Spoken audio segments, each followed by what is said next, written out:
Сайрам, дорогие друзья, Рады всех приветствовать.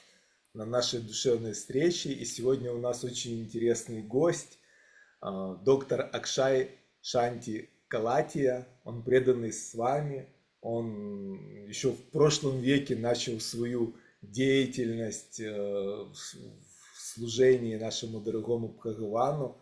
Сейчас он занимает очень высокий пост. Он является председателем Глобального совета первой зоны. И мы пригласили его, чтобы он поделился с нами опытом своего общения с нашим дорогим Шри Сатья Сай Бабой. Ом.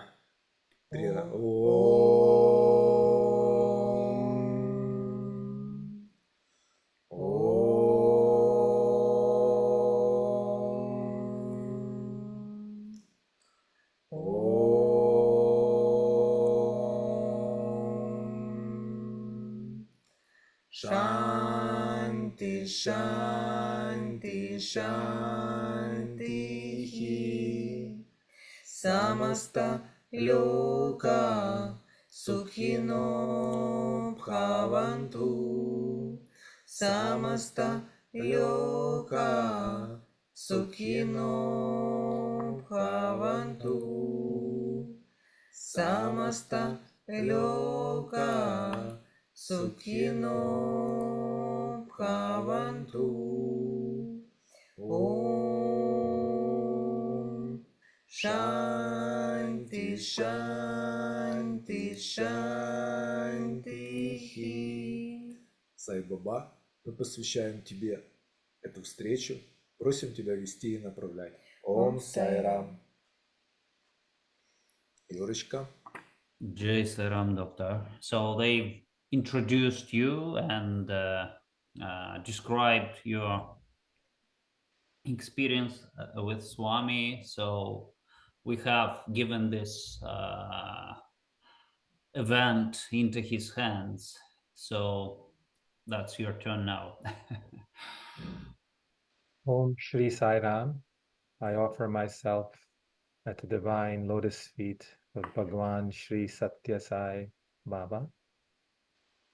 Ом Шри Сайрам, я предлагаю себя лотосным стопам нашего Бхагавана Шри Сатья Сай Бабе. Respected elders, my dear Russian-speaking Sai brothers and sisters, Om Shri Sai Ram to all of you. Дорогие старшие, мои дорогие русскоговорящие братья и сестры, Ом Шри Сайрам всем вам. So I want to start out with a disclaimer. I am just a regular person learning the spiritual path. I'm not a scholar or expert by any means on any subject. Я хотел бы начать с определенного заявления, что я просто обычный человек.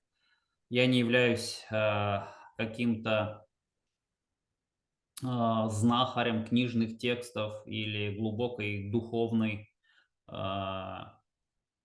какой-то секретной практики. Я просто человек, идущий по духовному пути. Everything that I've learned is based upon the study of Bhagwan's literature, Bhagwan's teachings. Все, что я знаю, оно пришло из изучения тех книг и того, что дал литературу Сатья Сай и его учения. And if I may, I'll humbly share my spiritual journey. И если вы не против, я начну с того, что поделюсь своим скромным опытом своего духовного путешествия. I was born in Mumbai, India, and at the age of 6, my family emigrated to United States. Я был рожден в Мумбаи, в Индии, и когда мне было 6 лет, моя семья эмигрировала в Соединенные Штаты Америки. So even though my roots were in the Indian tradition, growing up, I was very much influenced by the modern Western way of looking at the world. И несмотря на то, что мои корни, они уходят в индийскую традицию, я рос и был в детстве и в молодости был очень сильно, на меня действовала современная западная культура. I was interested in science, so my interests were my studies. I enjoyed learning more and more about science, and I was very interested in sports. So spirituality was something that I never much thought about in the formal sense. Я был очень заинтересован в научных достижениях, я ее изучал, она мне нравилась, и также мне очень нравился спорт, и духовность, она на самом деле не была чем-то, что представлял для меня интерес и чем я занимался. In fact, I very soon came to be of the opinion that all of the beliefs of my parents were all superstitions. Более того, достаточно скоро я пришел к такому мнению, что все верования моих родителей были не более чем какие-то предрассудки и суеверия. My mother was very devout. Every morning she would say her prayers before touching any food. And I always thought that it was just because they were naive, thinking there was some higher power. Моя мама была весьма набожным человеком, и она выполняла свою регулярную практику, в том числе молясь перед едой каждый раз. И я смотрел на них и думал, что они, наверное, просто весьма наивны, думая, что существует какая-то высшая сила. So you could say that I was an atheist at that time in my life, during my school years in high school and college. Можно сказать, что в какой-то степени я был атеистом, в то время как я учился в школе, старшей школе и в колледже. Then in 1986, I first heard of the name Sri Satya Sai Baba from one of my uncles and aunts who were visiting us. И в 1986 году я в первый раз услышал имя Шри Сати Сай Бабы от одного из моих дядюшек, которые приехали к нам. They were very good people, and I enjoyed their company very much. They lived in Switzerland and were visiting us in the US.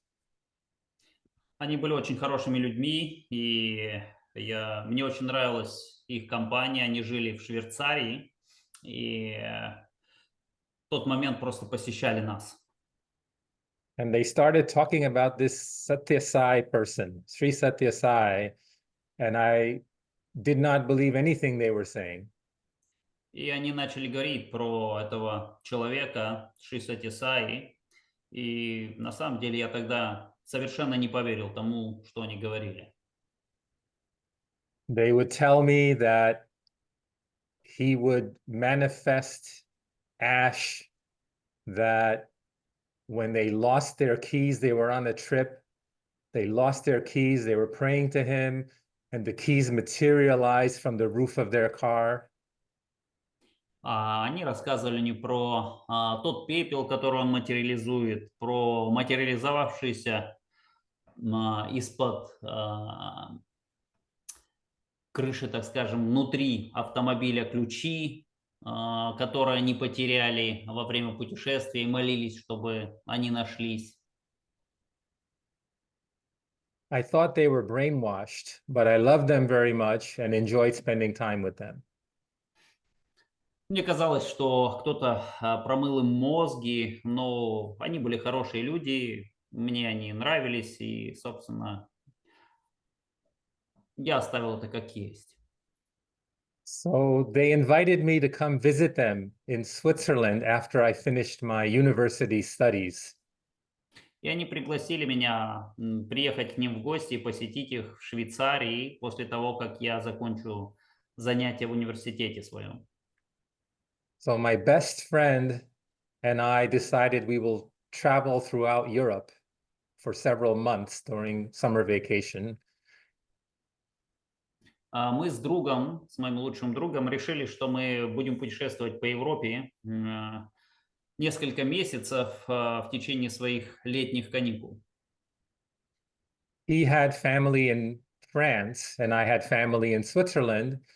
And so we were very excited to go on the trip, but the last minute he canceled.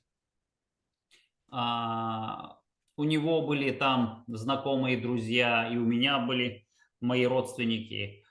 Но в последнюю минуту получилось так, что он отменил путешествие, свое путешествие. And in retrospect, I can realize why this was very relevant, because if I went with him, my objective on the trip would have been to be partying and having fun. Whereas because I still went by myself throughout Europe, it was much more time for silence and reflection. Сейчас, оглядываясь назад, я понимаю, что насколько важным было это его решение о том, что он не поедет, так как если бы мы поехали вместе, скорее всего, я больше бы гораздо времени посвящал тому, чтобы развлекаться и участвовать в различных вечеринках и событиях. Но так как я поехал один, то у меня было гораздо больше времени для определенной интроспекции, самоисследования, изучения и обдумывания.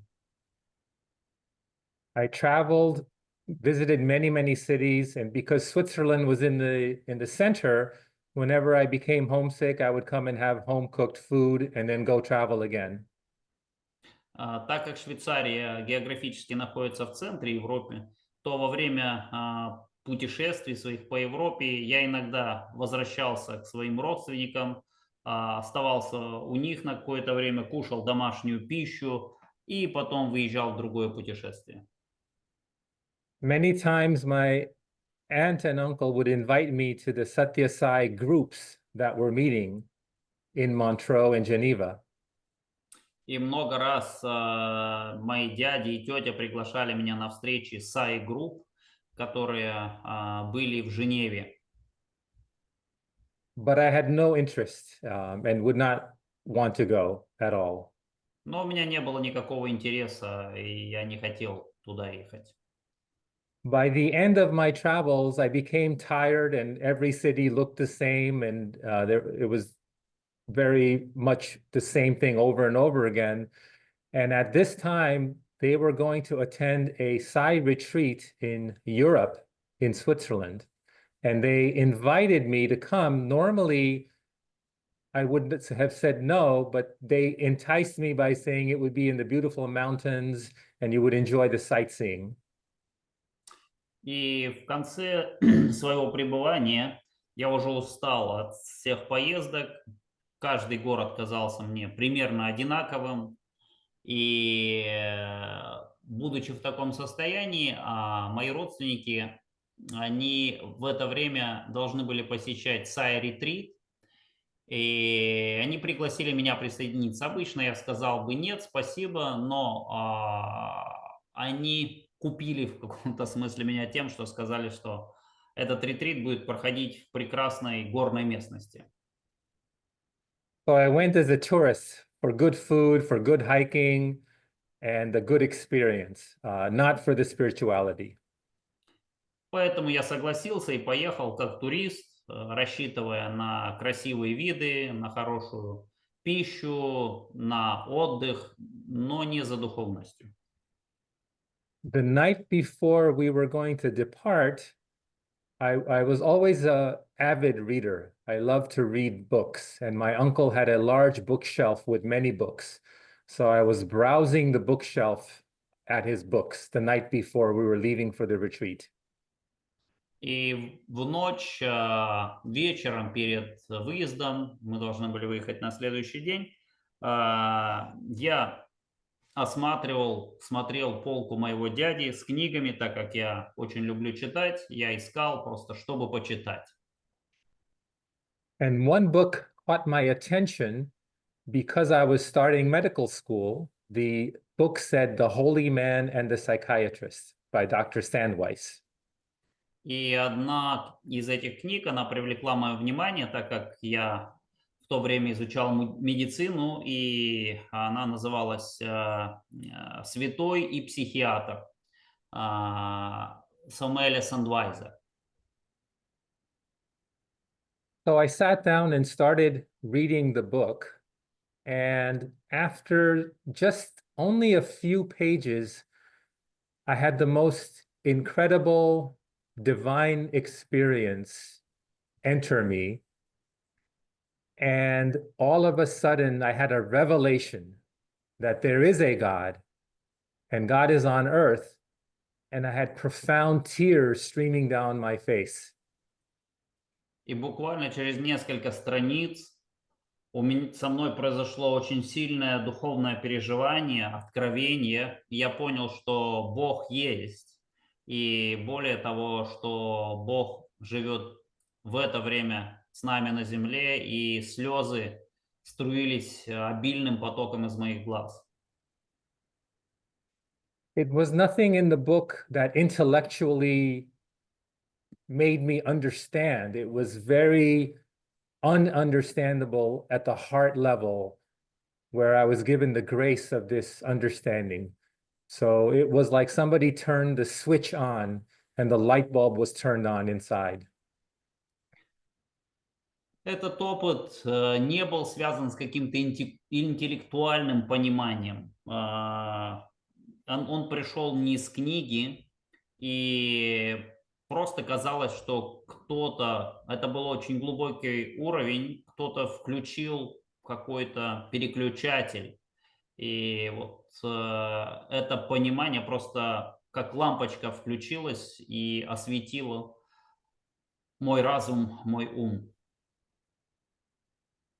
So I entered the retreat after having had this experience, and I was able to attend my first bhajan session. I would sit in the back and interestingly listen to it. Phyllis Crystal was the guest speaker, so I attended all of her talks with great interest. И я поехал в ретрит уже после этого переживания, и с другим подходом был на сессиях, участвовал в своей первой баджан-сессии, сидел, слушал. В то время Филлис Кристал была одной из приглашенных гостей, и также я имел возможность услышать и ее опыт, и ее рассказы. And this is the beauty of Bhagwan and how he works, because I attended a bhajan learning workshop. So here I was, somebody born in India who no longer was religious, who was rediscovering how to sing a bhajan in a European Christian country. And the person that taught me my first bhajan was a Muslim Indian woman. И вот я сидел посреди Европы, заново открывая свои корни и культуру индийскую. И та женщина, которая учила меня первому баджану, это была мусульманская женщина из Индии. So on that trip, the rest of the week or two that I was there before heading back home, Bhagwan showed many, many leelas or miracles to me. И в последние недели своего пребывания, перед поездкой назад, последние пару недель Бхагаван показал мне несколько своих лил, своих игр. During bhajan sessions, we saw vibhuti come from the pictures, amrit, honey, coming from the pictures, and diamonds materializing in the vibhuti on the altar. Во время сессии баджанов мы видели, как вибхути материализовался на картинках, амрита, и даже бриллианты материализовывались в вибхути, на алтаре. Even though I was amazed by this evidence of divinity, I did not need the miracles as proof. Because of that profound experience, I had already gone from 0% belief to 100% belief. Несмотря на все эти, конечно же, чудесные явления, мне уже не было необходимости в видении этих чудес, так как за счет того опыта, который Бхагаван мне дал, я перешел от 0% веры к 100% веры сразу же. It was only from the grace of Bhagwan. I had no intellectual part in developing this understanding. И все это было благодаря милости Бхагавана. Интеллектуальной части такой понимания, перехода там практически не было. Это все был опыт изнутри и прямой опыт, прямое чувствование этого. So while I was in Europe and my aunt was communicating with my mother, she told her that I was attending bhajans, and my mother could not believe it. В то время, пока я был в Европе, моя тетушка, она общалась с моей мамой и сказала, что я посещаю баджаны. Моя мама не могла этому поверить. So they became curious, who is this Sai Baba? So they started, while I was in Europe, in the USA, they started to attend some Sai bhajans. И мама и мои родители заинтересовались, кто же такой был этот Sai Baba, что их сын вдруг запел баджаны или посещал их, и уже в своем городе они стали посещать кружок сай учений и учиться сай баджанам. And then when I returned home, after 6 months, I had given up alcohol and I had given up eating meat, became vegetarian. And then my parents were convinced this must be God for them to transform our son this way. И когда после 6 месяцев своего отсутствия и путешествия в Европе я приехал домой, бросивший алкоголь, бросивший невегетарианскую еду, бросивший дурные какие-то привычки и обратившийся к духовности, мои родители уже были благодаря этому убеждены, что наверняка это Бог, что смог так трансформировать нашего сына в такой короткий срок. So this was the honeymoon phase where Bhagwan came into my life, showed me miracles. And then from that honeymoon phase, Bhagwan started to take me into the transformation phase through a series of lessons that I had to learn. И это был так называемый период медового месяца, когда Бхагаван провел меня через эти удивительные опыты и благословлял меня различными чудесами. И затем наступил не месяц, а период трансформации, когда Бхагаван провел меня через тот опыт, который я должен был пройти и чему научиться. So the first lesson I learned is that the knowledge of the avatar and accepting the avatar is only by the grace of the avatar. И первый урок, который я выучил, что знание про аватара и опыт, который он дает, является исключительно его милостью. So when I returned to the USA, I met with all of my friends and wanted to tell them immediately, I have met God. God is I've not met, but I know that God is on earth. And all you have to do is read this book and you will also understand.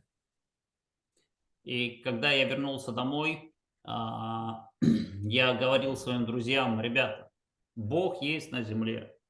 И на самом деле вам достаточно просто прочитать эту книгу, чтобы понять. None of my friends believed me. They all thought I was crazy. И, естественно, мне никто не поверил и подумали, что я сошел с ума. I was naively expecting everybody to believe very easily, just as I had come to believe. Я наивно думал, что другим также будет достаточно, так же, как и мне, просто прочитать эту книгу. So И that прийти к lesson, Богу так же легко. Yeah. so that lesson showed me that who am I to bring anybody to God? It is only God that can bring other people to God when the timing is right. That Swami will do that. И этот опыт помог мне понять, что кто я такой, чтобы приводить людей к Богу. Только Бхагаван, только Бог может сам привести людей к Богу тогда, когда они созреют и будут готовы. Once knowing Bhagwan is on earth, I had an urgency that I had to see him. Very strong urgency, and I insisted that my parents, my whole family, that we immediately go see Bhagwan at the next opportunity, which was going to be in the summer of 1988.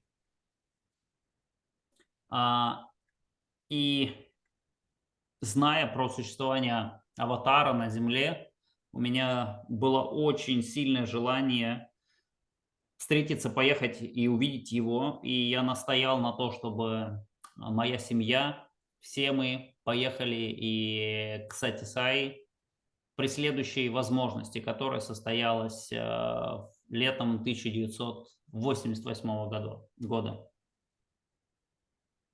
And as for many of us, I think Bhagwan comes into our lives when we most need him. Для многих из нас Бхагаван приходит в нашу жизнь тогда, когда мы более всего в нем нуждаемся. And at that time, there was a lot of issues going on in our family. My mother had a very severe car accident, and she developed post-traumatic stress disorder and was very, very distraught after the accident. И в тот период времени в нашей семье было очень много травматичных событий. Моя мама попала в аварию, и у нее развились очень сложные осложнения после этой аварии, как физические, так и психологические. And also with my social life, I had found who I thought was my life partner that I wanted to spend the rest of my life with. But my family was very traditional, and they wanted me to marry someone from our village back home in India. И также была ситуация, что я рассматривал отношения и думал, что, в общем, та женщина, с которой я думал, что буду всю жизнь, она была из Америки, но мои родители, они были очень традиционные и хотели, чтобы я женился на девушке из их деревни в Индии. So our family went to Putaparti with opposite desires. My parents' desire was that Swami would tell their son to listen to them and marry the person of their choice. And my desire was to have Swami grant me permission to marry the girl of my desire. В общем, и я, и мои родители, мы поехали в Путапарти с различными намерениями. Мои родители хотели, чтобы Сатя сказал мне жениться на девушке, которую они выберут, а я ехал с желанием того, чтобы Сатя подтвердил мой выбор и разрешил мне жениться на той девушке, которую я выбрал. So this type of funny situation, I'm sure, happens all the time with Swami, where maybe the farmer wants the rains for the lands and the other person wants no rain for his daughter's wedding. И эта ситуация, я уверен, встречается очень часто в мире. К примеру, когда фермеру нужны дожди для урожая, а другому фермеру соседними не нужны дожди, потому что у него свадьба дочери. So now on to the second lesson that Bhagwan wanted to teach me. And that lesson is that you have to recognize that you have an ego that you have to reduce. И это был второй урок, который я выучил у Бхагавана, что у нас у всех есть эго, которое нам необходимо уменьшить. And he has a way to really bring out all the vices we have one by one so we can see them ourselves. И у него он имеет способы и возможности вытащить из нас все наши грехи один за одним и показать нам, чтобы мы их увидели. So when we arrived in India, because of my school schedule, I came a little later. My family was going to meet me in Putaparti, and I was going to travel with my grandfather by train from Mumbai to Putaparti. И получилось так, что из-за моих занятий, учебы, я приехал в разное время с моими родителями, и по плану мы должны были встретиться в Путапарти. Они должны были быть уже там, а я должен был со своим дедушкой приехать туда поездом из Мумбаи. And because my grandfather lived in Mumbai, he traveled like the Indians, the lowest class, and there were hundreds of people in the compartment, all on the ceilings and the roofs. And it was a very, very crowded, stressful journey. Ну и так как мой дедушка был из Индии, коренным индийцем, он путешествовал как коренные индийцы, самым низким классом, с 1000 других индийцев вокруг, висящим на люстрах, ну не на люстрах, в общем, это был очень такой полный стресса для меня путешествие, для того, кто вырос в Америке. And we both overslept our stop at Dharmavaram and ended up in Bangalore. И мы оба проспали свою остановку в Дхармавараме и, в общем, оказались в Бангалоре. And we could not speak the local language. And the first 4 or 5 people we asked, where is Satya Sai Baba's ashram? Nobody knew what we were talking about. И так как там говорят на другом языке, в отличие от Мумбаи, то мы не понимали их, и первые 5 человек, которых мы спросили про Сатья Сай, они вообще не поняли, о чем мы спрашиваем. And one boy stole one of our bags and started running away, and I had to chase him and get the bag back. И там был также была ситуация, когда один из местных мальчиков спер у нас сумку, и мне пришлось за ним гнаться, чтобы ее забрать. And finally, somebody directed us to the bus station and told us which bus to go on to go to Putaparti. В конце концов, кто-то нас указал нам путь на автобусную станцию и сказал, каким автобусом добраться до Путапарти. And this bus had no shock absorbers. People were completely crowded inside, outside, chickens inside the bus. And it was the local bus, so it took about 7 hours in a dusty, hot environment to go to Putaparti. И так как это был обычный индийский автобус, без амортизаторов, полный изнутри и снаружи индийцев, перемешанных вперемешку с курицей и другим домашними животными. В общем, он 7 часов ехал таким образом в Путапарти.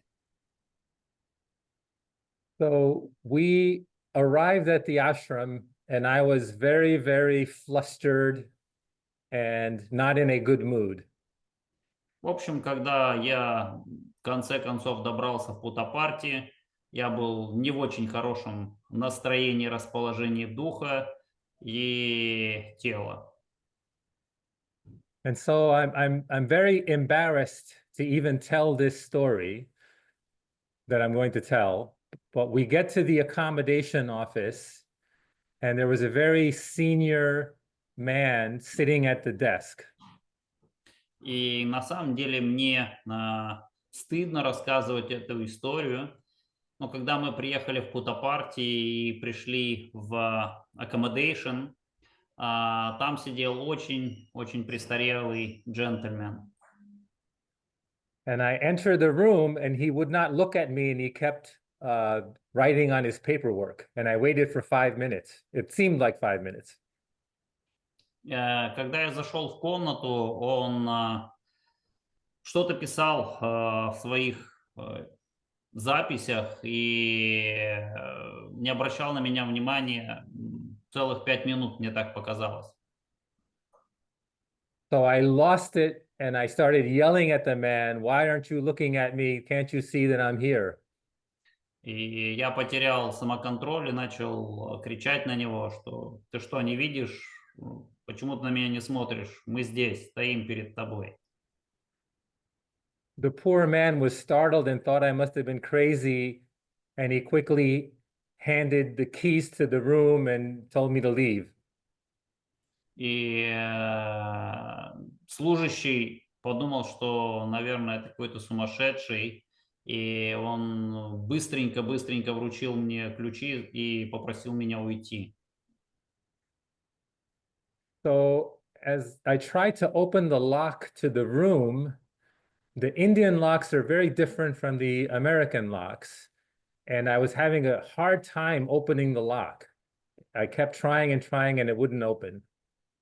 Надо сказать, что индийские замки, видимо, сделаны как-то по-другому, в отличие от американских. И мне пришлось очень долго с ним биться.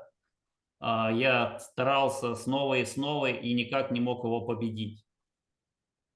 So I was getting even more frustrated and angry.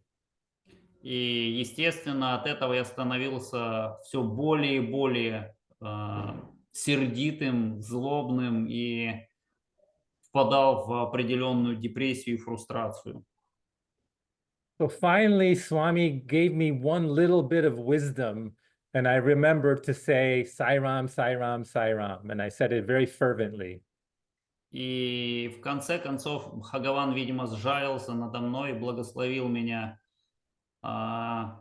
тем, что хотя бы некоторая мудрость посетила меня, и я вдруг начал говорить сайрам, сайрам, сайрам, очень, ну, так скажем, от души и от сердца. And the lock opened, and we were able to put the luggage in, and then went to darshan. By that time, my other family had arrived, and we all went back to put the luggage back in the room. И, о чудо, замок открылся, мы смогли загрузить весь свой багаж в комнату, и к тому времени мы встретились с моей семьей, которая также приехала, и мы смогли сходить на даршан. So once again, I tried to open the lock, and it would not open. И после даршана мы вернулись назад в комнату, и я опять попытался открыть замок, а он опять не открывался. Then my father tried opening it, it would not open. Another man tried opening it, and it would not open. So we all went back to the accommodation office. И мой папа и другой человек, мы все попытались счастье с замком, с тем же самым результатом. Он никак не открывался, и нам пришлось вернуться в accommodation. And the person at the accommodation looked at the keys and the room number, and he said, "This is not the right key. How did you ever open the room in the first place?" И человек в офисе расселения, в accommodation, он посмотрел на ключ, посмотрел на номер нашей комнаты и сказал: ребят, так это вообще не тот ключ. Каким образом вы смогли открыть изначально этот замок? So saying the Sairam made the key work, even though it was not the right key for the flat. So he gave us the correct key. Так вот, таким образом Сайрам открыл дверь даже без подходящего ключа. И он выдал нам, наконец, тот ключ, который подходит к этому замку и этой комнате. So with my big ego sitting in darshan, my expectation was Swami was going to come up to me and say, "My long lost son, I've been waiting for you. I'm so happy you're here." И на тот момент моего сознания с моим большим эго я думал, что на Даршане Бхагаван прибежит ко мне и скажет: «О, мой дорогой сын, долгожданный, я так ждал тебя, наконец-то ты приехал». So back in those days, it was on the sand, and there was only 4 or 5 rows deep, not much more than that. Very intimate. В то время ашрам и представлял то место, где с вами встречался с людьми, было покрыто песком, и он был достаточно, And так so, скажем, достаточно глубоким. What about the sand? Could you repeat it? I didn't catch yes, it. this was before Cycle One Hall was formed. So when everybody would sit for darshan, it was sitting on the Yeah. sand, sitting on the And sand. you said deep sand or what? I Yeah, didn't like catch on the beach, like for the beach, all the Мгм, granular мгм, material, мгм. То SAND есть sand. Yeah. тогда не было еще Саи Кульвантхола, и то место, где люди сидели, было песчаным, глубоким и было похоже на пляж. Ну, в этом смысле. А какой же год это был? 88-й он говорил. Was it 1988? Which year was that? 88. Да, 88-й. Мгм. So as I was sitting in darshan and Swami came out, he completely ignored me. И когда с вами вышел на Даршан, он меня полностью проигнорировал. And not only did he ignore me, but he would look at the person to my right and he would be smiling. Then he would look at me and give me the most angry look. And then he would look to the person on the left and smile at that person. Более того, с вами улыбнулся очень мило и дружелюбно человеку, сидящему слева от меня, потом посмотрел на меня очень строго, а потом очень мило и добро улыбнулся человеку, сидящему справа от меня. At first, I thought it was a coincidence, but we were there for 17 days, and that I realized he kept doing that to me. He always looked at me like he was angry at me. Сначала я подумал, что это просто совпадение. Но мы пробыли там 17 дней, и постоянно с вами глядел на меня очень строго. So over the 17 days we were there, I became very sick for a few days. My ego was being more and more deflated, and I was completely distraught. И на 17-й день я заболел, приболел. Мое эго в течение всего этого времени все сдувалось и сдувалось, и я чувствовал себя полностью разбитым. Whereas before, if I was going to get the lottery for the first row, I would get very excited. But even if I had the first row, the same thing, Swami would ignore me or look at me with a very angry look. И иногда у меня были такие моменты, когда мне выпадал первый ряд, и я был очень рад, но все равно с вами смотрел на меня очень строго, и, конечно же, это доставляло мне страдания. So many times I had the first row, Swami would walk right by me. I would hold up my letter asking Swami to take my letter, and he always ignored me, never took the letter. И тогда, когда я попадал в первый ряд, надо сказать, что это было не так редко, Я всегда сидел и держал в своих руках письмо с вами, и с вами все время проходил мимо меня и игнорировал меня. So by the end of the trip, I was defeated and I had no more expectations. I had completely released any expectations. I realized I was never going to get a chance to interact with Swami.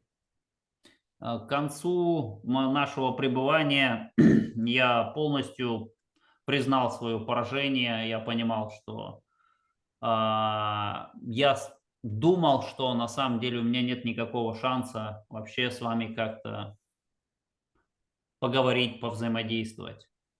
So in my last day, again, I got the first row, but I was not excited because that happened many times before. And normally I would hold a letter like this, but this time I only kept the letter in my pocket. I was completely defeated. И я уже отказался от любых ожиданий. И в последний день мне также выпал первый ряд, но я уже привык к тому, что несмотря первый ряд или 21-й, с вами все равно не обращал на меня внимания. И я уже не держал письмо в сложенных перед собой руках, оно было у меня в кармане. So again, Swami came very close to me, which he had done many times before, and he was talking to the person sitting to my right. И с вами, как и много раз до этого, проходил мимо меня и подошел, очень мило разговаривал с человеком справа от меня. But I was so sad that I wasn't even looking at Swami. Но я был так печален, что даже на него не смотрел. And then after a few minutes, he was talking to the person. I could not understand what they were saying. And then he held his hand in front of my face. И через некоторое время, когда они говорили, я не понимал, о чем они говорят. Я почувствовал, что с вами держит свою руку, протянутой перед моим лицом. And of course, because I'm dull-witted, it took me a long time to realize that he was asking for the letter.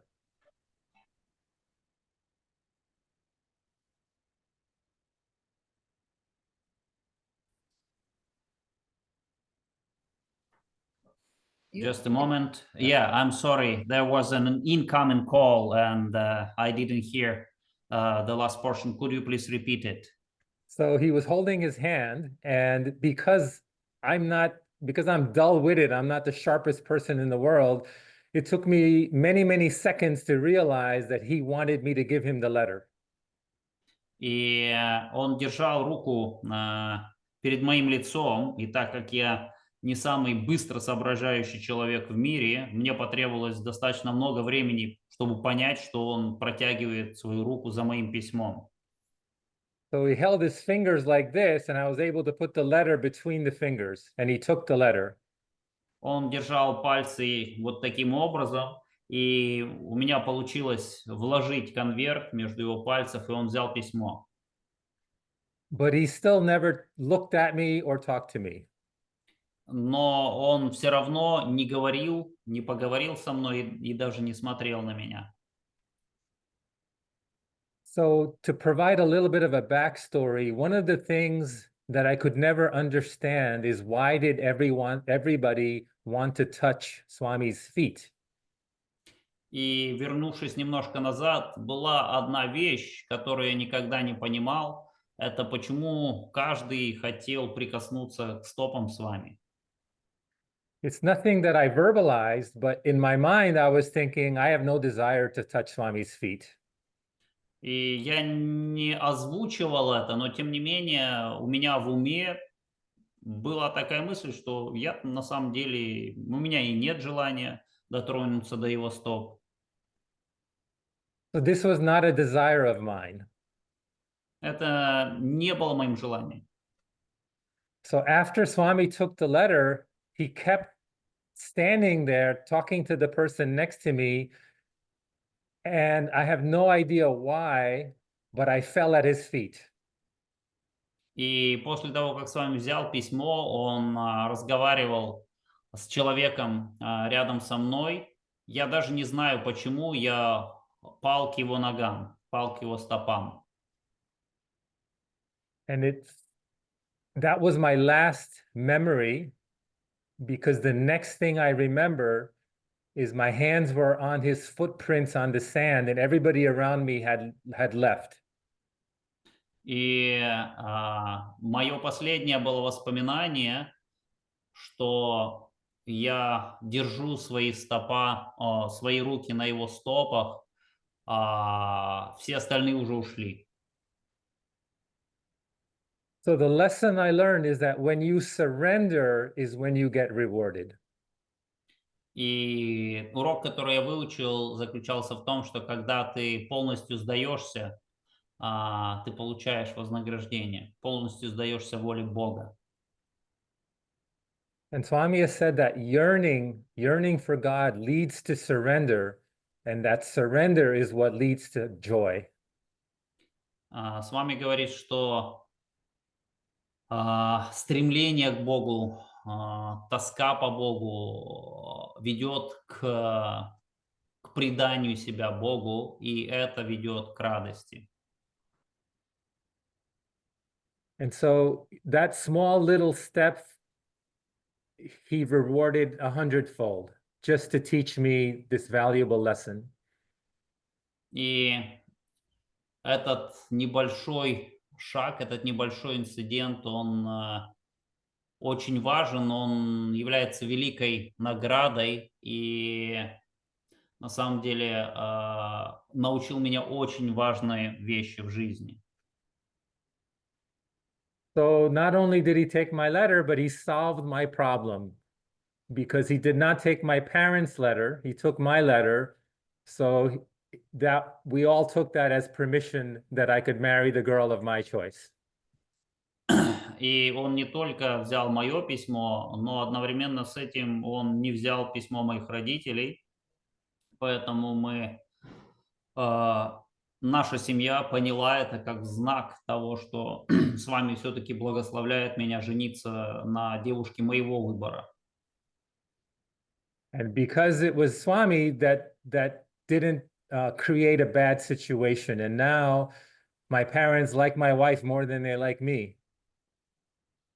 И на самом деле, так как это было, вроде как не чисто мое решение, одобренное с вами, то мои родители смогли полюбить мою жену даже больше, чем они любят меня.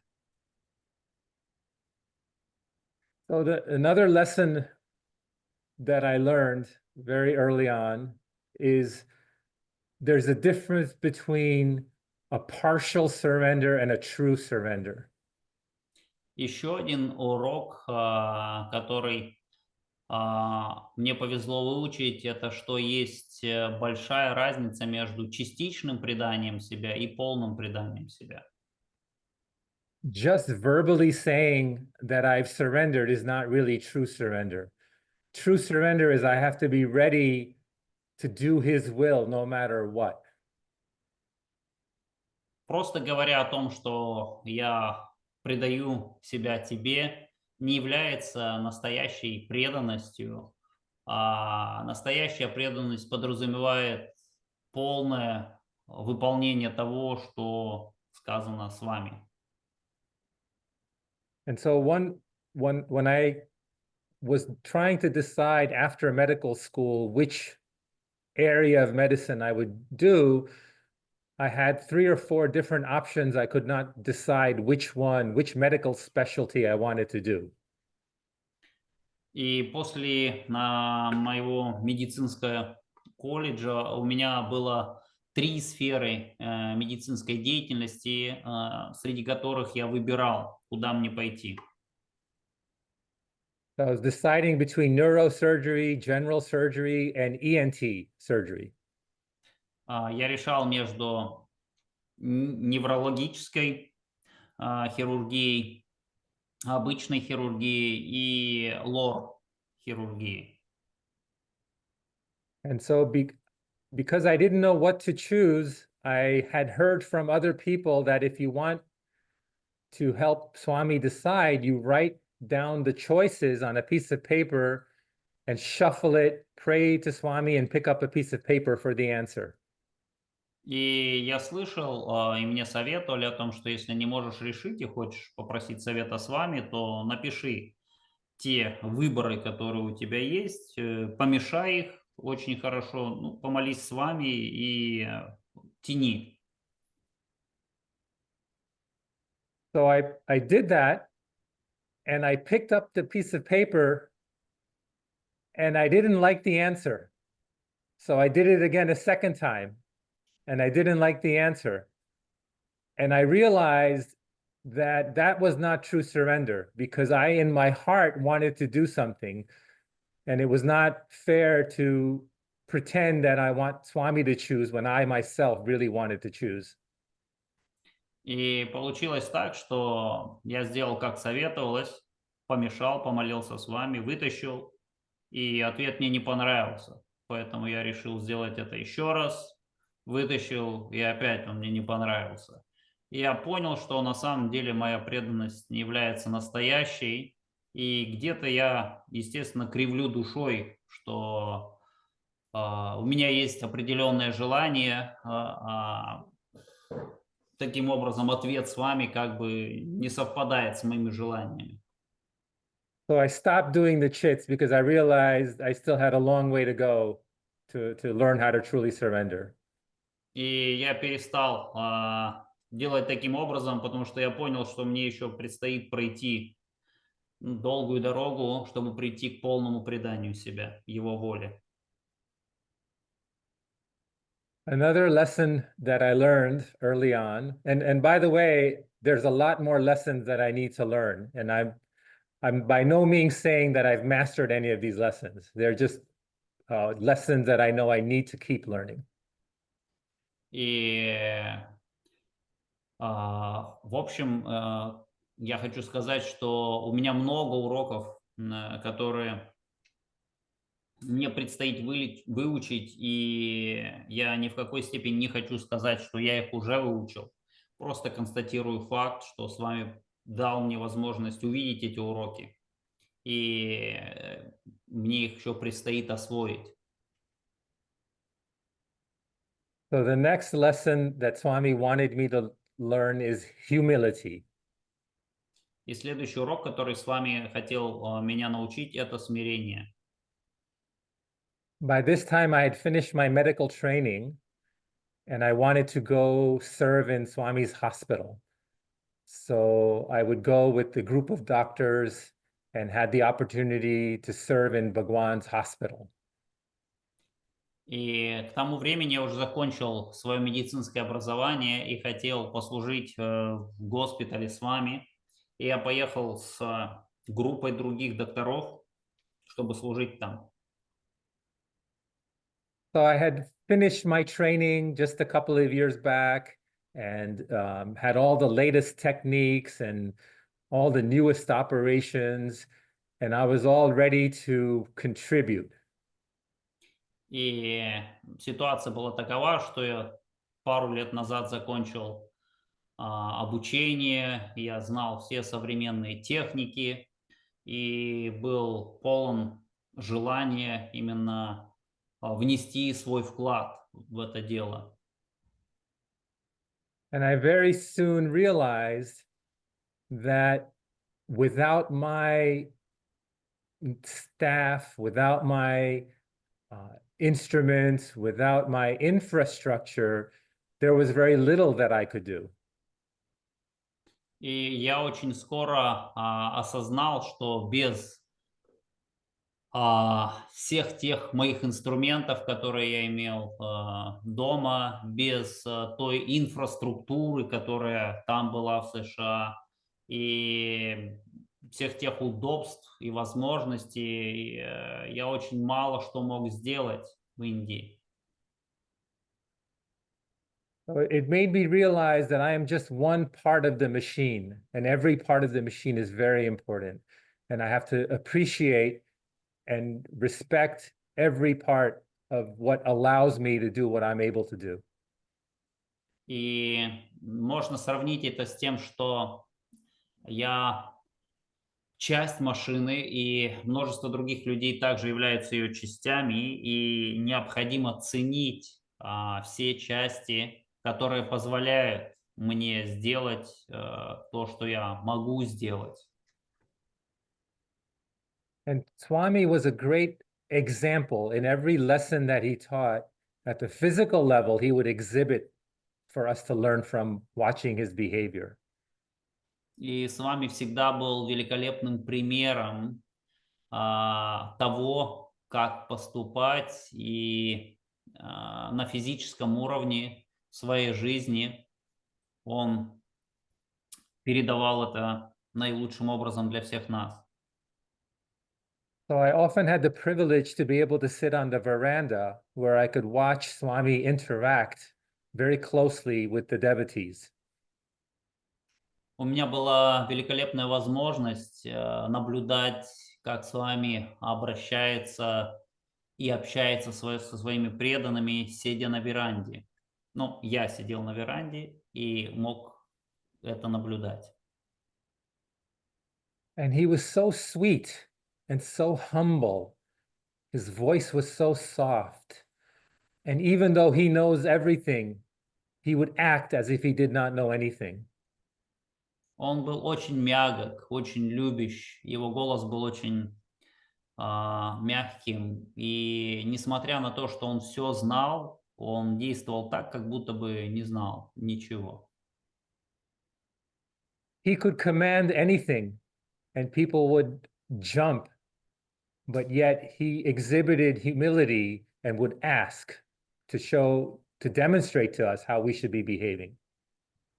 Он мог бы скомандовать, и люди просто бросились бы исполнять его команду, но он не делал этого и спрашивал, и просил, чтобы показать нам, как и мы должны взаимодействовать с людьми. There was a time when Bhagwan stopped giving Pad Namaskar, where people were allowed to touch his feet. He had said, no more Pad Namaskar. Было время, когда Сатисай перестал давать людям паданмаскар, то есть возможность прикоснуться к его стопам. And so they would have students that would walk near Swami squatting and making sure people don't get Pad Namaskar. И его студенты во время движения с вами, они шли рядом на корточках и делали все возможное, чтобы предотвратить случай, когда кто-то касается стоп с вами.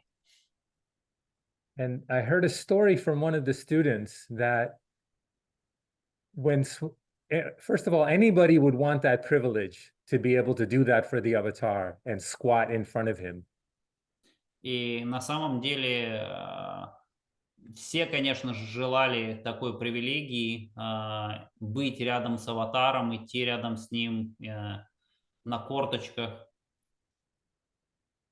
But instead of telling somebody to do it, Swami asked very sweetly, will you be able to do that for me? And then after that, then you can go ahead and do whatever you need to do. И вместо того, чтобы скомандовать людям сделать это, с вами спрашивал, сможете ли вы, готовы ли вы, сделаете ли вы это для меня. Another story of Swami's humility was from the old days in the 1940s. One of the senior devotees has shared this story with us many times. И еще одна история, она относится к более раннему времени, с 40-х годов, и один из давних преданных Сатисай много раз ею с нами делился.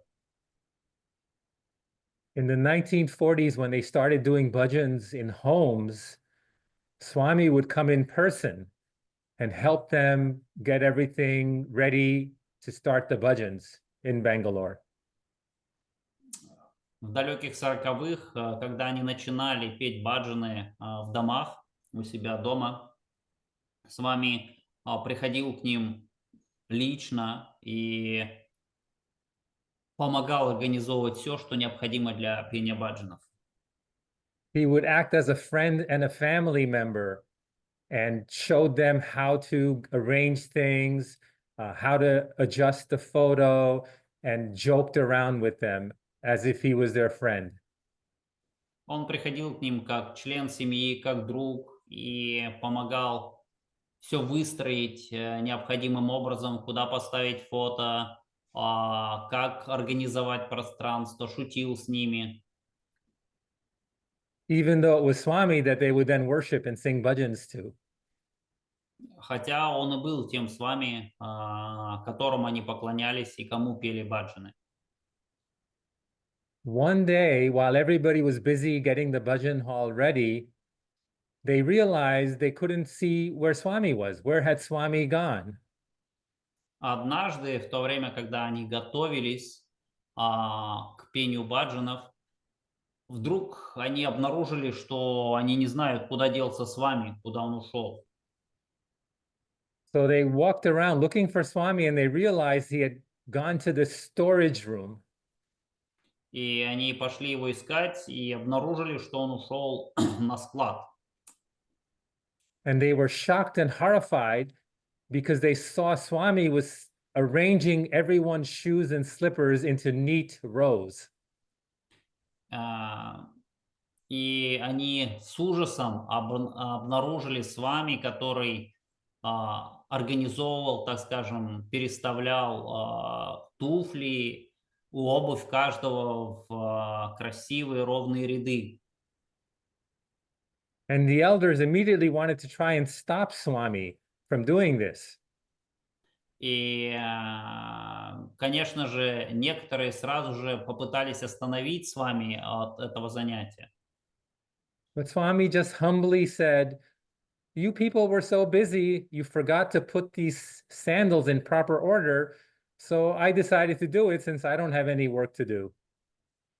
И Свами сказал смиренно, что вы просто были очень заняты другими важными делами и забыли выстроить обувь, сандалии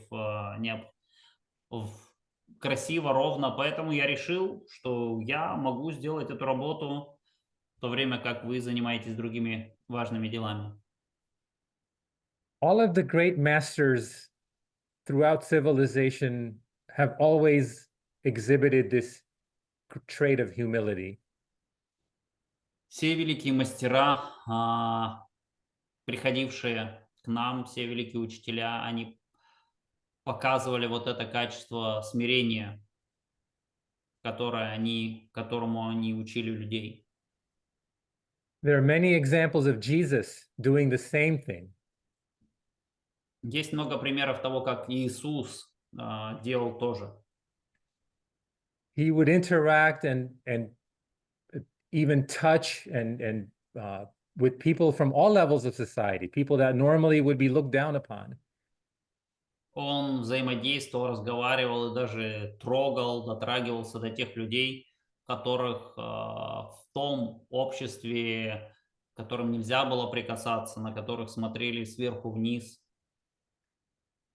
Even though he had the power to heal people from a distance, he humbly would interact with them, touch them, and heal them with his touch. Несмотря на то, что у него была сила исцелять людей на расстоянии, он смиренно с ними разговаривал, дотрагивался и исцелял через прикосновение. He washed the feet of his disciples. Он омывал стопы своих учеников. We have to come to understand that humility is not a sign of weakness. Humility is a sign of strength. Мы должны прийти к пониманию того, что смирение не является качеством слабости, смирение является свидетельством силы, внутренней силы человека. Humility comes from the strength of character and purity and confidence. Скромность и смирение являются качеством силы характера человека. Another example is of the ancient Greek civilization, Socrates. И другой пример из древнегреческой цивилизации Сократ. Once somebody came to Socrates and said, "Oh, you are the one that knows everything." Кто-то пришел к Сократу и сказал: «О, ты тот, кто знает все». And Socrates said, "I do not know everything. I only know one thing." Он сказал: «Я не знаю всего. Я знаю всего лишь одну вещь». And the individual said, "What is the only thing you know?" «И что же это за вещь, которую ты знаешь?» — спросил человек. And Socrates said, "I know one thing, and that is, I do not know anything."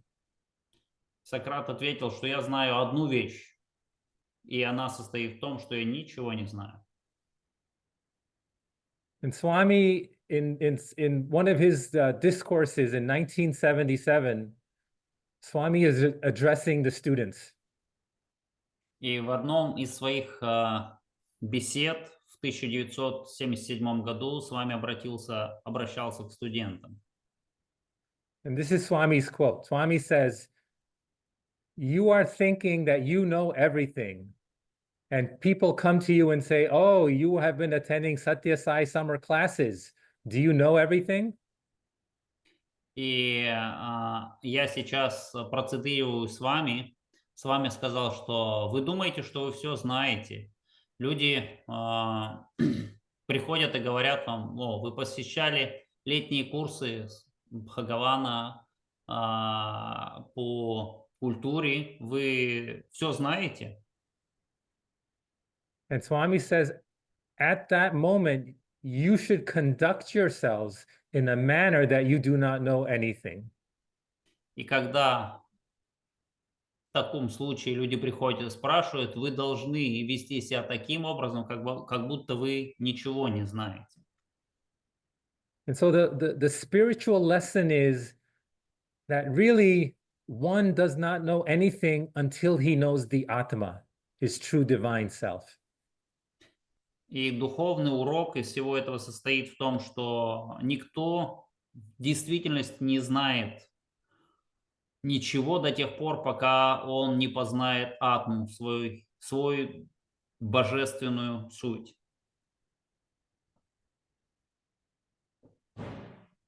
I can keep going on and on. I don't want to keep you all long. Is there okay for a couple of more lessons or stories? Do you let me know how much time we Sure, have? no problem. Okay. Go on. So I think one of the most important lessons that Swami always stressed was unity. Я думаю, что один из самых важных уроков, который с вами всегда подчеркивал, это единство. If you could say anything is the essence of his message, you could argue that it is unity. И я думаю, что если мы возьмем суть того, что он сказал, и мы, наверное, все согласимся, что единство – это одна из самых важных посланий. Swami always mentions that nature is our best teacher, and we can see many examples in nature of unity. С вами также нам говорил, что природа является одним из лучших наших учителей, и природа показывает нам и учит нас уроку единства. If you look at the geese that fly in a formation, they form a V. When the birds are flying, they form a V, this type of a shape. Мы можем посмотреть на гусей и увидеть определенный урок в том, как они летят. Они летят клином или в форме буквы, латинской буквы V. And when scientists study this phenomenon, they came to realize that by traveling together in that formation, they can go 70% greater distance than if they were by themselves. И ученые, изучая этот процесс, обнаружили, что летя именно таким способом, гуси могут пролететь на 70% больше расстояния, чем если бы они летели индивидуально, по отдельности. So it's nature showing us the power of unity. Таким образом, природа показывает нам силу единства. Swami would often say the proper study of mankind is the study of man. Свами всегда всегда говорил, что глубокое исследование человечества и человеческого рода и есть, настоящее изучение и наука человека. То, что он и должен делать. So at first I had a hard time understand what does Swami mean by this? The proper study of mankind is the study of man.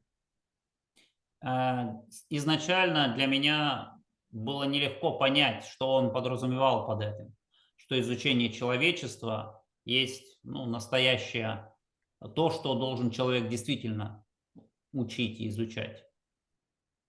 So Swami gives the example, look at the human body. Свами дает нам пример. Посмотрите на человеческое тело. The mouth chews the food. Рот жует пищу. The hand brings the food to the mouth. Рука подносит пищу к рту. The stomach helps bring it into its smaller components. Желудок помогает переварить это и перевести это в мелкое состояние. The circulation brings that nourishment to every cell in the body. Циркуляция крови и позволяет перенести эти питательные вещества каждой клетке человеческого тела. So you see the unity in how this man works. Everything is supporting each other, working together to increase everyone's joy. И вы видите единство в том, как человеческое тело работает, работая на всеобщее благо и увеличивая общую радость и пользу. The society should work the same way, learning that lesson on how the body works.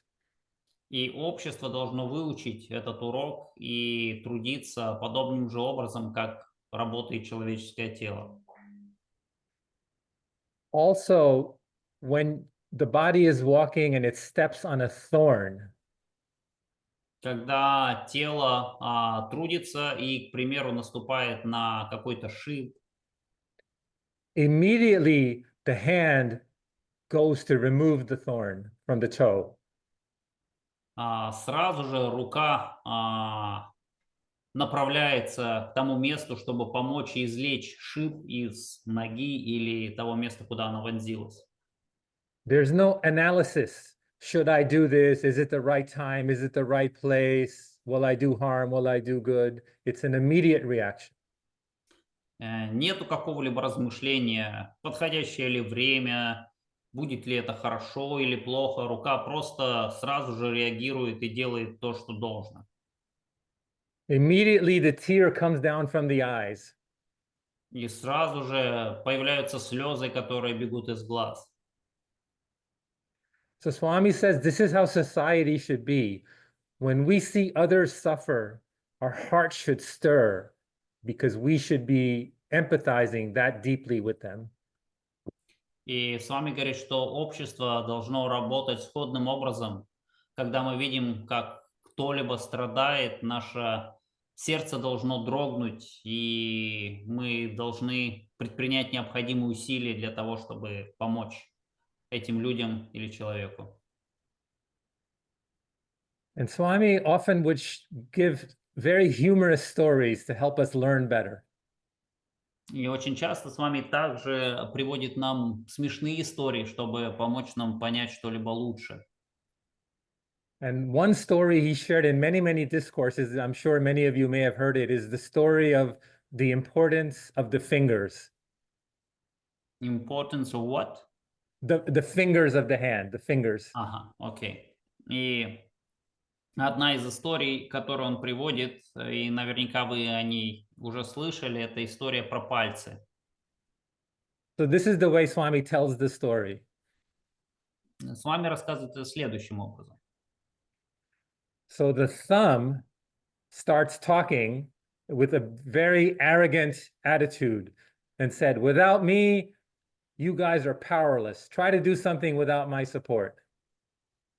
Большой палец начинает говорить с другими весьма высокомерно, говоря: без меня, ребята, вы сделать ничего не можете, у вас ничего не получается без моей поддержки.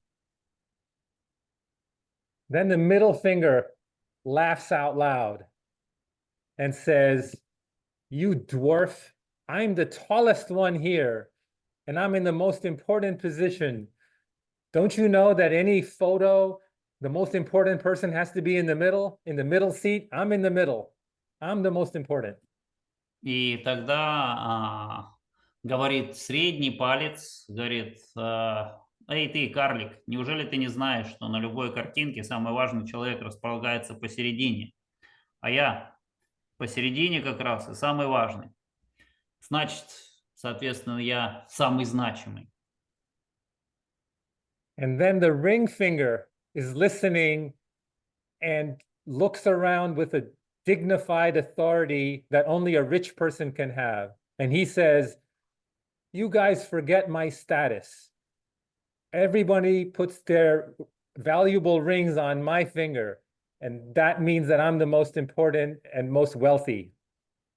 И тогда безымянный палец, оглядевшись с чувством важности, говорит: ребят, да вы совсем забыли, что самое ценное это одевают на меня, и все кольца, все это и означает, кто здесь самый ценный и самый значимый.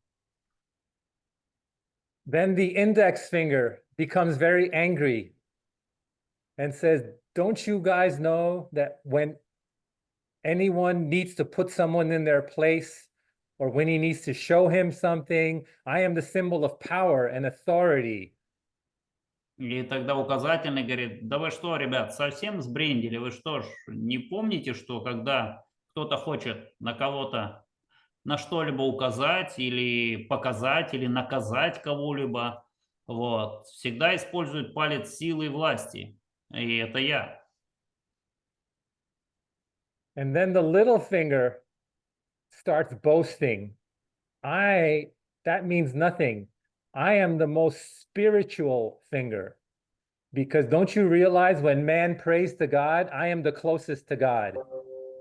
И тогда мизинец говорит: ребят, ну на самом деле я самый из вас духовный и важный, потому что когда человек молится Богу, я из всего тела нахожусь вообще ближе всего в сторону божества. So this is a funny story, and it seems very ridiculous. И это, конечно же, смешная история и выглядит очень нелепо. It seems ridiculous because we all know that they're all connected. It's one hand. It's ridiculous to have a contest. И это выглядит нелепо, этот спор, потому как мы все знаем, что они соединены, они все едины в ладони, и это все одна рука, которая работают все вместе. So for someone like Swami or Jesus, they have that perspective. So for them, we look ridiculous when we argue with each other and think we are more important than the other persons. If you look at it from the spiritual perspective, we are just as ridiculous as the fingers on the hand arguing. И глядя с духовной точки зрения, к примеру, с точки зрения Иисуса или других духовных мастеров, мы также выглядим весьма нелепо, когда мы ссоримся и выясняем, кто из нас круче и ближе к Богу. So a story I want to share is when one of the camps that when we would go to Prashanti Nilayam every year to do medical camps in Swami's hospitals and to serve the villages. И еще одна история, которой я хочу поделиться, история о том, про наши медицинские лагеря, когда мы едем в Прашанти служить людям населяющим окружные деревни. One lesson I learned after seeing a pattern is Swami would always ask us for numbers. How many did you see? More specific details. И один из уроков заключается в том, что обычно с вами спрашивал нас после этих наших визитов медицинских лагерей. Он интересовался количеством, сколько мы приняли пациентов, кого смотрели, какие-то конкретные детали, особенные детали. So, of course, he already knows the numbers, and he's just doing this to give us a chance to interact with him. И, конечно же, он знает все эти цифры и особенности, детали. Просто он дает нам возможность повзаимодействовать, пообщаться с ним. But the numbers were never important to Swami. Сами же цифры никогда не были значимы для Свами. What was important was the unity. Что было для него важно, это единство.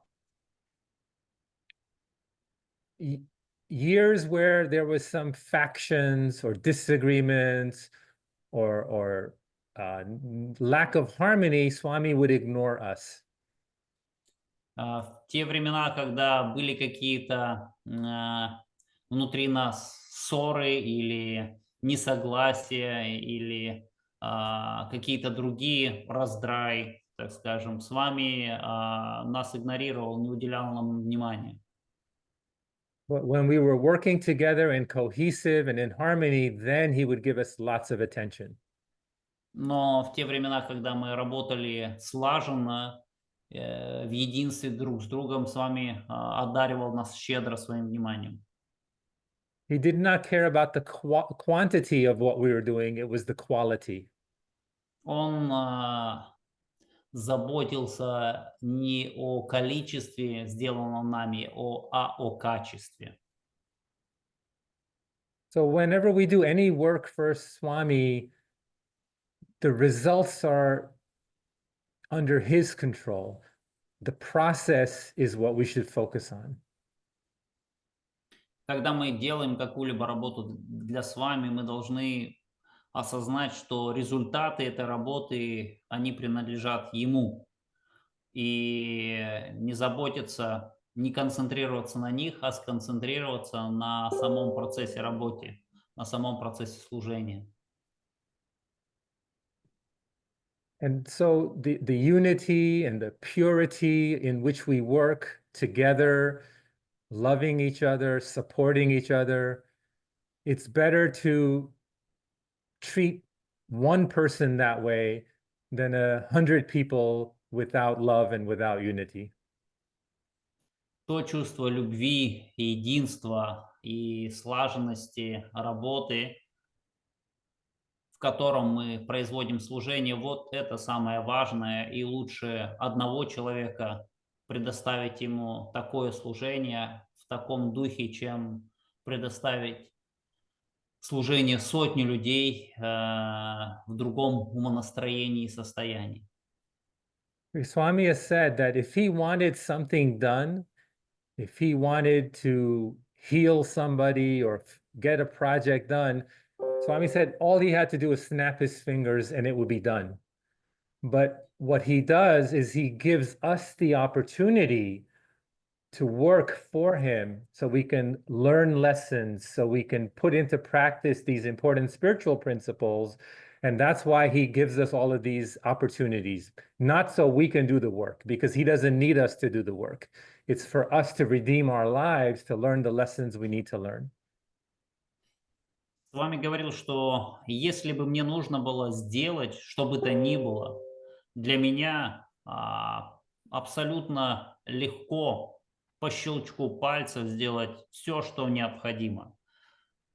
Я даю вам просто возможность сделать что-то для меня и в этом процессе измениться, понять и стать лучше. Именно в этом и заключается ценность того служения, которое вы делаете. So I can maybe conclude with a prayer that, Bhagwan, please continue to give us more and more opportunities to serve you and to serve you that's residing in every person in this planet. Give us opportunities so we can learn and put into practice your teachings so that we are happy, the world is happy, and that will make you happy. И я хотел бы завершить молитвой о том, что Бхагаван, пожалуйста, благослови нас все большими возможностями для служения, чтобы мы могли сделать, чтобы мы могли расти в этом процессе и сделать счастливыми людей, сделать счастливыми тебя, служить тебе, который живет в каждом человеке, в каждом из нас, и таким образом сделать счастливым и более прекрасным местом весь мир. And if there's anything else or any questions or anything, I'll be happy to entertain them. And I just want to thank all of you for giving me this opportunity to relive these wonderful memories and to come into contact with you. And I'm very, very grateful to Bhagwan for this wonderful, wonderful chance. Sairam. И я хотел бы поблагодарить всех вас за эту прекрасную возможность снова прожить эти мгновения во время моего рассказа и поделиться с вами своим опытом. И если у вас есть какие-либо вопросы, я буду рад на них ответить. Сайрам. Сайрам, да, вопросы есть. Вот если это возможно, может быть, Акшай поделится каким-то своим, вот какое у него самое сильное было переживание при общении с Бхагаваном. Может быть, это было личное общение или интервью, вот это вот. Какое-нибудь коротенько. Вот. So there are questions, and the first one is, could you please share your strongest experience while interacting with Swami? So maybe it was personal, not that's if you can. Sure, happy to. So I did not have many personal interactions privately, but I was part of many groups where Swami would interact with all of us. The most memorable time was, no, I'm sorry. Sorry, yeah, just let me translate the first part. Да, я с радостью поделюсь. У меня на самом деле не было много каких-то личных взаимодействий со Свами, но я много достаточно раз был частью групп, с которыми с вами взаимодействовал. So one time Swami gave our group an interview. Однажды Свами дал нашей группе интервью. And I was one of the youngest people in the group, and I was sitting all the way in the back. И я был одним из самых молодых членов этой команды и сидел практически, в самом отдаленном месте. And I did not have any expectations. There was at least 25, 30 of us all tightly packed in the interview room, and I was in the very back. И у меня не было практически никаких ожиданий. Наша группа состояла из 30 человек примерно, и мы очень тесно все сидели. Я сидел дальше, очень далеко от Свами. I was just amazed to have the opportunity to be in that room. И на самом деле я был уже удивлен тому, что я нахожусь в этой группе. And no expectations I had. И не было никаких ожиданий. And so Swami was talking to people individually and laughing with them. And then he turned in my direction and said, "Boy, what's your name?" С вами разговаривал с людьми, общался, улыбался им, и вдруг он повернулся в моем направлении и спросил: «Мальчик, как тебя зовут?» And didn't know, I didn't think he was talking to me. So I looked behind me and both sides because he said boy. And at that time I was in my early 30s. So I didn't think Swami would use the term boy, but apparently he does. Я оглянулся назад, посмотрел по сторонам, потому что я не думал, что он обращается ко мне. Мне тогда было чуть больше 30, и слово «мальчик» в моем понимании ко мне не очень подходило. So while I was hesitating, Swami looked away and started talking to somebody else. И пока я был в растерянности, с вами посмотрел в другую сторону и начал говорить с кем-то другим. And then 5-10 minutes later, again, he looks in my direction. He said, boy, what's your name? И через некоторое время он опять смотрит в моем направлении и спрашивает: «Мальчик, как тебя зовут?» So then I said, Swami, Akshay. И я тогда сказал: «С вами, меня зовут Акшай». And Swami went like this, Akshay. И с вами сделал вот так: «Акшай». And then the woman that was sitting next to him, one of our leaders, said, oh, Swami, he's in our medical camp. He's the president of our center. И женщина, которая была одной из лидеров нашей группы, она сидела рядом, она сказала: «С вами он один из руководителей нашего центра». And then Swami said, boy, what do you want? И с вами сказал: «Мальчик, что ты хочешь?» And I never, never thought he would ever ask me that question, so I was not prepared. И я на самом деле никогда не думал, что он спросит меня этот вопрос, я был не готов к нему. So I was speechless and couldn't say anything. И я просто-напросто застыл без слов и не мог ничего сказать. So he asked the second time more firmly, boy, what do you want? Он спросил второй раз более твердо: «Мальчик, что ты хочешь?» And again, I didn't know what to say. And then he said, I have the whole world in this hand. I can give you anything you want. Boy, what do you want? И с вами сказал: «У меня вся вселенная в этой руке, поэтому я могу дать тебе все, что ты захочешь. Что ты хочешь?» So then I said, Swami, I want whatever you want for me. Тогда я сказал: «С вами я хочу то, что ты хочешь для меня». Ух ты. And then Swami made a joke and said, I want whatever you want, whatever I want for you. И с вами тогда пошутил и сказал: да, как бы тут правильно перевести, то есть я хочу того, что ты хочешь, чтобы я захотел для тебя. And everybody started laughing. The whole room was laughing. И все начали смеяться, вся комната.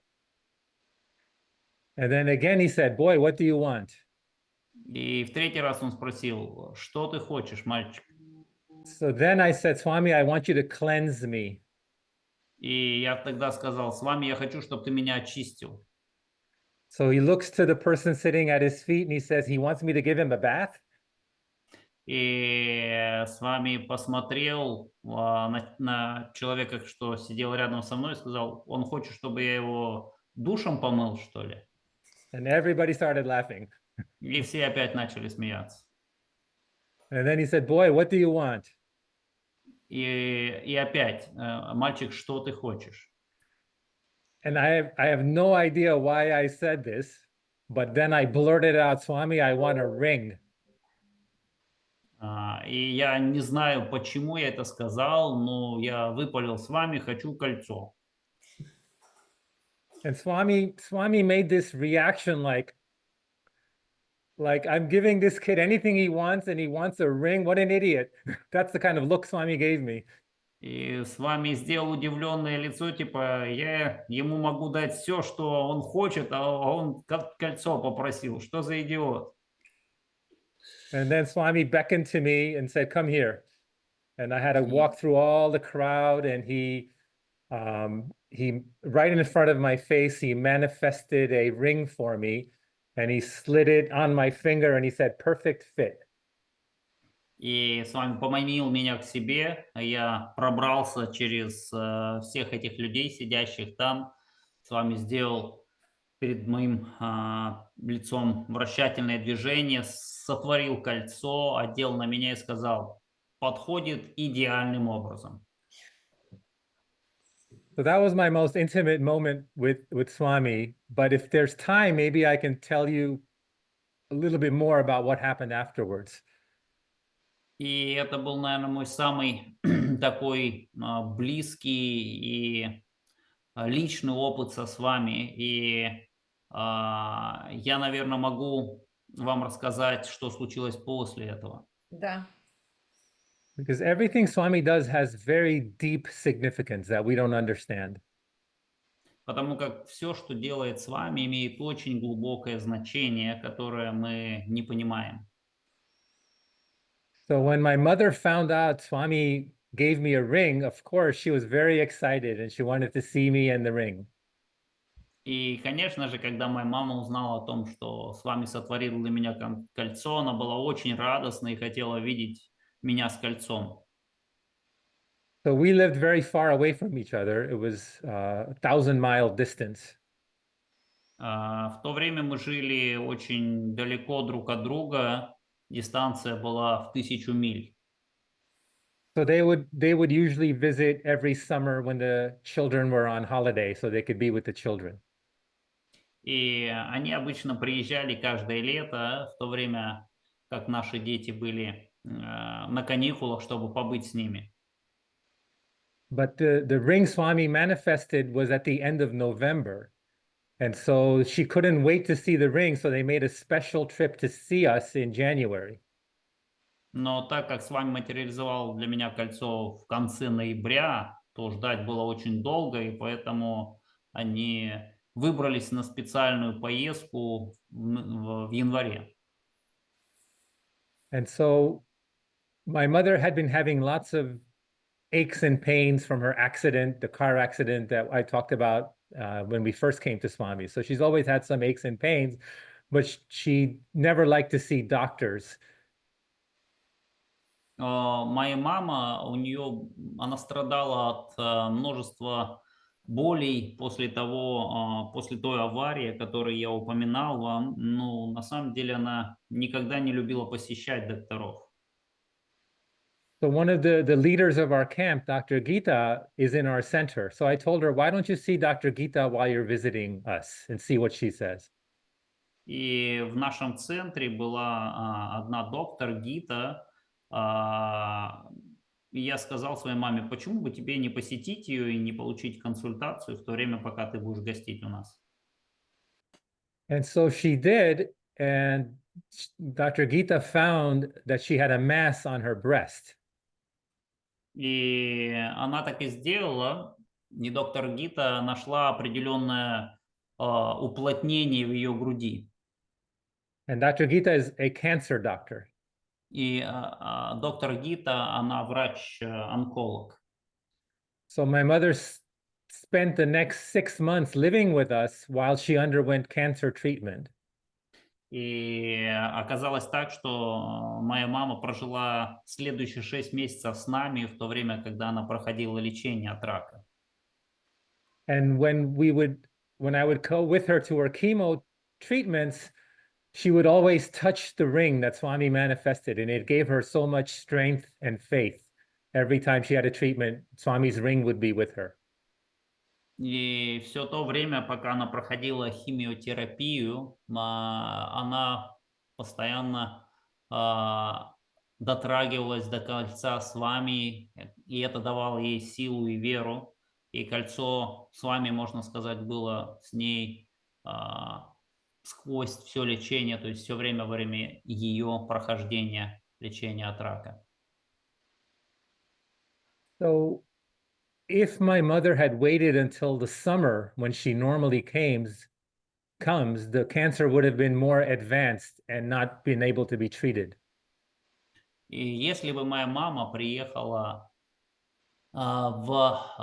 летом, когда она обычно приезжала, возможно, рак, новообразования в ее груди были бы уже гораздо больше, и, может быть, они были бы уже и неизлечимы. So Swami manifested this ring to save my mother's life by having her come earlier, find the right cancer doctor to give her the right treatment. С вами материализовал это кольцо для того, чтобы моя мама приехала к нам пораньше и нашел для нее правильного врача, доктора, чтобы помочь ей выздороветь. And ever since then, once she completed her treatment, she says, I want to move to Putaparti. So for the past 20 years, she's been living in Putaparti. И после этого она изъявила желание перебраться, жить в Путапарти, и вот уже 20 лет она там проживает. And she's in her 80s and she lives by herself, not knowing the language for 20 years, only because Swami is taking care of her. И ей уже за 80, и она живет там совсем одна, не зная языка, все благодаря милости с вами, которой о ней заботится. Здорово. Вот это да. Thank you very much. That's amazing. That's amazing. И еще такой, Юр, вопрос. Вот он делал выбор, да, что выбрать. Ну, мы знаем, что он лор-врач. Так он выбрал то, что ему выпадало все-таки, или он выбрал другой? So you told us about that choice you had to make between 3 medical specializations. So still, what did you choose? What you liked or what Swami told you? See, I don't even remember which one came the first time because I did it several times. So I don't remember which one came up. But in my heart, I think I did ear, nose, and throat because out of all of them, it was the easiest, the best hours. So I think that's what I wanted. Честно говоря, я не помню, что там было первым, потому что я таким образом гадал на кофейной гуще несколько раз. Но для меня лор, врач в то время было наилучшим решением, потому что для меня оно казалось самым простым. And again, in retrospect, the hours are much more controlled. So it's allowed me to do a lot more work for Swami's organization. So it's giving me the time to do that. И если так посмотреть сейчас с вершины прожитых лет, я понимаю, что на самом деле эта специализация, она дала мне больше возможностей служить для Свами и в его организации. Замечательно. Благодарю, женское любопытство все-таки. Thank you very much. Thank you for your answer. I could satisfy my women's curiosity. Да, есть благодарность. Вот Никита написал, что Сайрам, дорогой брат Акшай, большое спасибо за чудесный рассказ. Очень интересная история о первых встречах со вами и чудесные примеры обучения с вами. Передай, пожалуйста, есть еще вопросы? We've got a lot of gratitude being expressed in the chat, and there are quite many of them. And our brother Nikita expresses, his thanks for the wonderful stories you've shared with us and about your interaction, real experience with Swami. But there are still more questions. Можно? Да, он кивает. Ага, вот вопрос такой, что с вами дал нам учение о 5 общечеловеческих ценностях. И мы, как преданные Сати Сай Бабы, мы знаем эти ценности. Да, это сатья, ахимса, дхарма, шанти и према. Но вот насколько важно следовать этим ценностям в жизни? Или могут быть какие-то нюансы, какая-то житейская целесообразность, ну, где, допустим, можно нарушить ахимсу, потому что там ты хочешь настоять на своем, тебе что-то нравится. Или, допустим, можно где-то слукавить, потому что, ну, это как бы наиболее оптимально, как это говорят, политика такая. Вот насколько это важно? The question is that we all know that Swami taught us the importance of the five human values: Satya, Dharma, Shanti, Ahimsa, and Prema, of course. What do you think?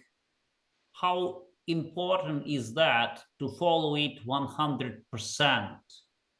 Or can we sometimes deviate from it, taking into consideration some practical reasons or some politics or actually some egoistic aspects? I hope the question is clear. Yes, yes, it's a good But question. It's a good question, and it's a hard question. What I would say is that a lot of it, Swami would be the more new someone is, if you don't know any better, Swami is very forgiving. But once having been given the teachings, once you know better, once you know what you should be doing, then I think Swami is expecting more of us. Спасибо за вопрос, он очень важный, и на самом деле это трудный вопрос. Конечно же, мы знаем, что с вами очень прощающий, так скажем. Однако вместе с тем, когда вам было дано знание, и вы понимаете внутренне, что правильно, то, естественно, Бхагаван ожидает от нас именно этого и ожидает от нас большего. Можно, наверное, сказать, что и спрос с нас больше в этом отношении. And we are, of course, we're all human, and we're all struggling to do the right thing. And mistakes will always happen. And Swami is very forgiving with mistakes, but we have to strive to not make mistakes. Mistakes will happen, but we have to strive and act in a way that we never make mistakes. And that is difficult, especially if you're in the business world or in the politics world. You know, you're going to be tested much, much more. And I think, you know, we have to be willing to sacrifice for the principles. The principles are of what's prime importance, but of course it's easier said than done.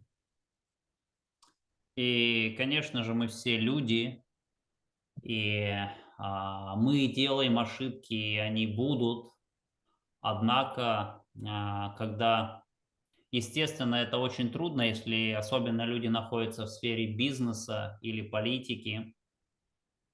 Однако мы должны все же не должны отходить от принципов и должны, наверное, жертвовать другими предпочтениями и решениями в пользу этих основополагающих принципов. Хотя это, конечно же, гораздо проще сказать, чем сделать. I've seen two separate people make the same mistake. And for one person, Swami accepts it. And for another person, that same mistake, Swami is very, very disappointed and angry. So it's not so much the mistake, but it's the level that you're at and what you should be doing at your level.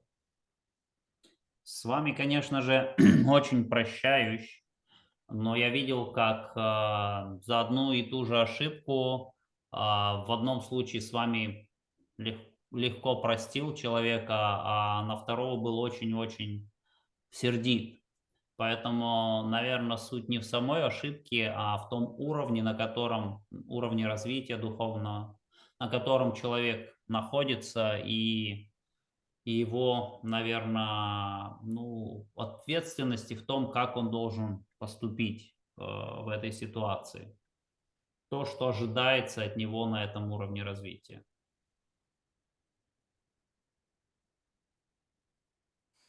Благодарим. Ну и тут сразу вдогонку пришел вопрос такой, но ведь мать может нарушить ахимсу, если защищает жизнь своего ребенка? Ну, на всякий случай там, наверное, да, но пусть просим Акшая ответить. Yeah, there is a question already rising. So, can a mother, let's say, deviate from ahimsa principle when defending its children? What do you think? Another very difficult question. I think the way I would approach it is which principles are the most important principles. So for instance, in many of these stories, you have the principle that you should listen to the guru and follow the guru. Опять-таки очень трудный вопрос. Все зависит от того, какой принцип для вас наиболее важен. Есть система ценностей, когда вы должны абсолютно следовать всему, что говорит ваш гуру, слушать его и следовать. So in the historical stories of India, you had the one of the kings that didn't listen to the preceptor. The preceptor told him there was the Vamana avatar. The Vamana avatar had come to earth. The preceptor told him, the Vamana avatar asked him for 1 foot of land. And the preceptor warned him, don't listen to this person because he's going to take all your land. But the king decided not to listen to the guru because he knew this was the avatar. So to submit to the avatar is a higher principle than the guru, than the teacher. И есть история в индийской традиции, духовной и культурной, что один из императоров Бали, когда к нему пришел аватар в виде Вамана аватара, бог, он не послушал своего гуру, своего учителя, который говорил, не слушай этого карлика, не давай ему то, что он просит, но основываясь на своем внутреннем ощущении, он сделал это, дав аватару Вамане, чувствуя в нем, наверное, воплощение Всевышнего, дал то, что он просит. То есть он не послушал своего гуру, учителя, наставника, но послушал воплощение Бога в виде аватара. And also in the story of Hiranyakashipu, Prahlada was his son, Prahlada. So the principle is you should listen to your father, but not when the father is being adharmic and is against the higher principle, which is God and love. So Prahlad didn't listen to his father. He violated that principle, but only because there was a higher principle that he should be more loyal to, and that is the principle of truth and God. И также есть другой пример Прохлады, который не послушался своего отца, так как для него руководящим был более высший принцип преданности Богу и преданности истине. Ну, вы наверняка знаете эту историю. С Хираньякашипу, его отцом демонической натуры, и с преданностью прохлады Богу и принципам истины. So the mother needs to look at the situation. She has certain dharmic principles as a mother to protect the child, to raise the values, raise the child with certain values. That's a very high principle for the mother.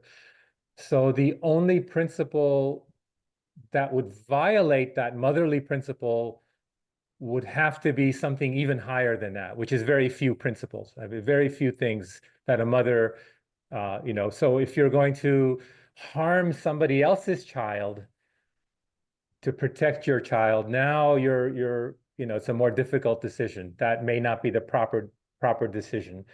So it's really each circumstance, each place is different. But I think one way to try to approach it is to use our discrimination and try to go back to the basic principles. Which principle is the most important? And that's what I'm going to try to follow.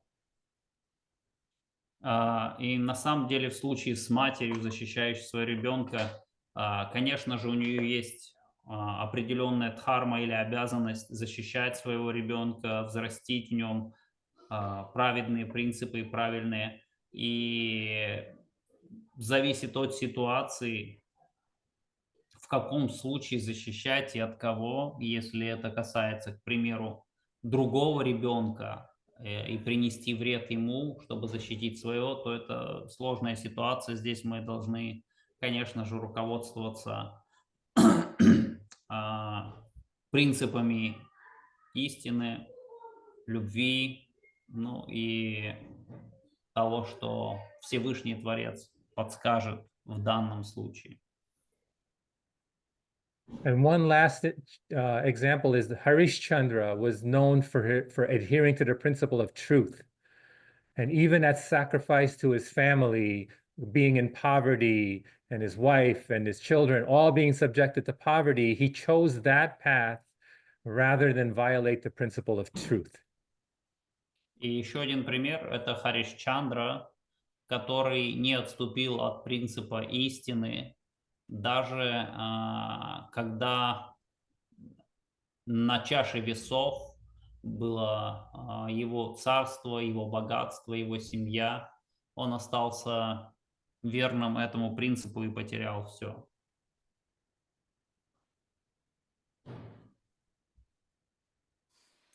Да, сайрам, сайрам. И благодарим, действительно развернутый, очень хороший ответ. И мы, в принципе, тоже понимали такую вещь, что, ну, вот према и сати – это базовые принципы. А дальше, в зависимости от дхармы, в конце концов, есть же такие профессии, где, ну, необходимо применять насилие, да, там, по поддержанию общественного порядка и так далее. И если есть дхарма у человека такая, то он может действовать согласно дхарме. Этот принцип выше. Благодарим. Переведи, пожалуйста, потом еще есть пару вопросов. Thank you for your explanation. We had similar thoughts in our mind because it depends. It really depends on the situation, and of course satya and prema are their highest principles, but dharma, personal dharma, may be different, so it all depends. Thank you for your explanation.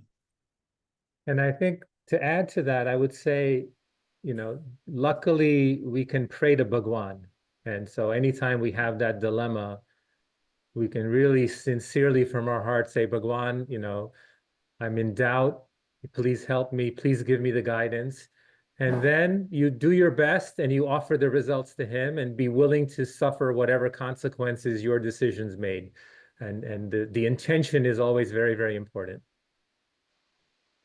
И кроме того, я хотел бы добавить, что, конечно же, у нас всегда есть возможность обратиться к Свами и чистосердечно от всего сердца попросить его помочь, если мы оказываемся в подобной дилемме, и основываясь на том опыте, откровении, понимании, которое к нам приходит, Бхагаван всегда нас слышит, уже принимать решения и быть готовым принять результаты, к которым это решение нас приведет. Благодарим. Как раз вот вопрос на эту тему. So we just had the question on this topic. We haven't managed to mention it yet. You have given the answer already. Юра, спроси, сколько есть еще минут, потому что есть вопросы, как говорится, и мы переживаем, чтобы мы его сильно не задерживали. So there are some more questions, and actually they are a little bit nervous that they may take too much of your time. So is it okay with you? My we time is finish? okay. If as long as you're okay with it, I'm perfectly okay. Я по времени в этом смысле не ограничен, и если вам это подходит, то и для меня это вполне нормально. Сайрам. Да, благодарим. Итак, вопрос. Что делать, если молишься, просишь с вами, а ощущение, будто он не слышит? Или ситуация не решается? И как принимать верное решение в таком случае? So there is a question like one person asks, she says, or he says, well, that she is praying and asking Swami for help, but she's got the feeling that he doesn't hear her and the situation doesn't change the way, well, it doesn't get resolved. So how to make decision in such a situation? I think every single one of us either currently or has some point faced that same dilemma. Я думаю, на самом деле каждый из нас в какой-то момент своей жизни оказывался перед подобной дилеммой. And the answer that's coming to me now is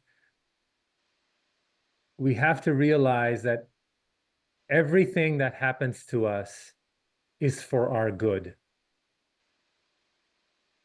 Тот ответ, что приходит мне на ум, я думаю, что мы должны все осознать, что бы ни происходило с нами, происходит для нашей же пользы. So if we're praying very hard and we're not getting a clear answer, we should say, okay, this also must be for my good. И если мы молимся, стараемся и не получаем ответа, тогда, наверное, нам стоит это принять как хорошо. Это также для моей пользы, мне на пользу. Does this mean that I need to pray harder? Does it mean that I need to live my life better? There's something that we have to introspect and try to see why we're not getting the answer. Is there something we need to change? Is there something we need to do differently?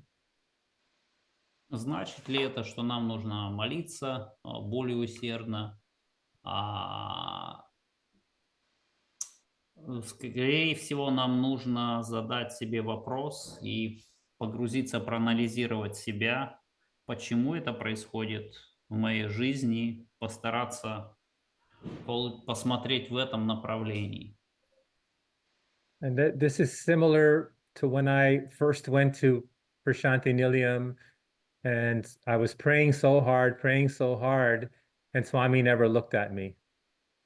Это похоже в какой-то степени на ту ситуацию, когда я в первый раз приехал в Прашанти и очень много молился, а Свами на меня даже не смотрел.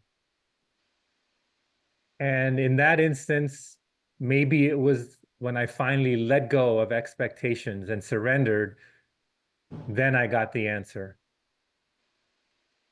И только когда я сдался и отпустил все ожидания, именно тогда я и получил ответ. That is just one example. For you, it may be different. And I think Bhagwan's role is to, like a master trainer, he's going to extract the most out of his pupil. He's going to get the most, whether it's in sports.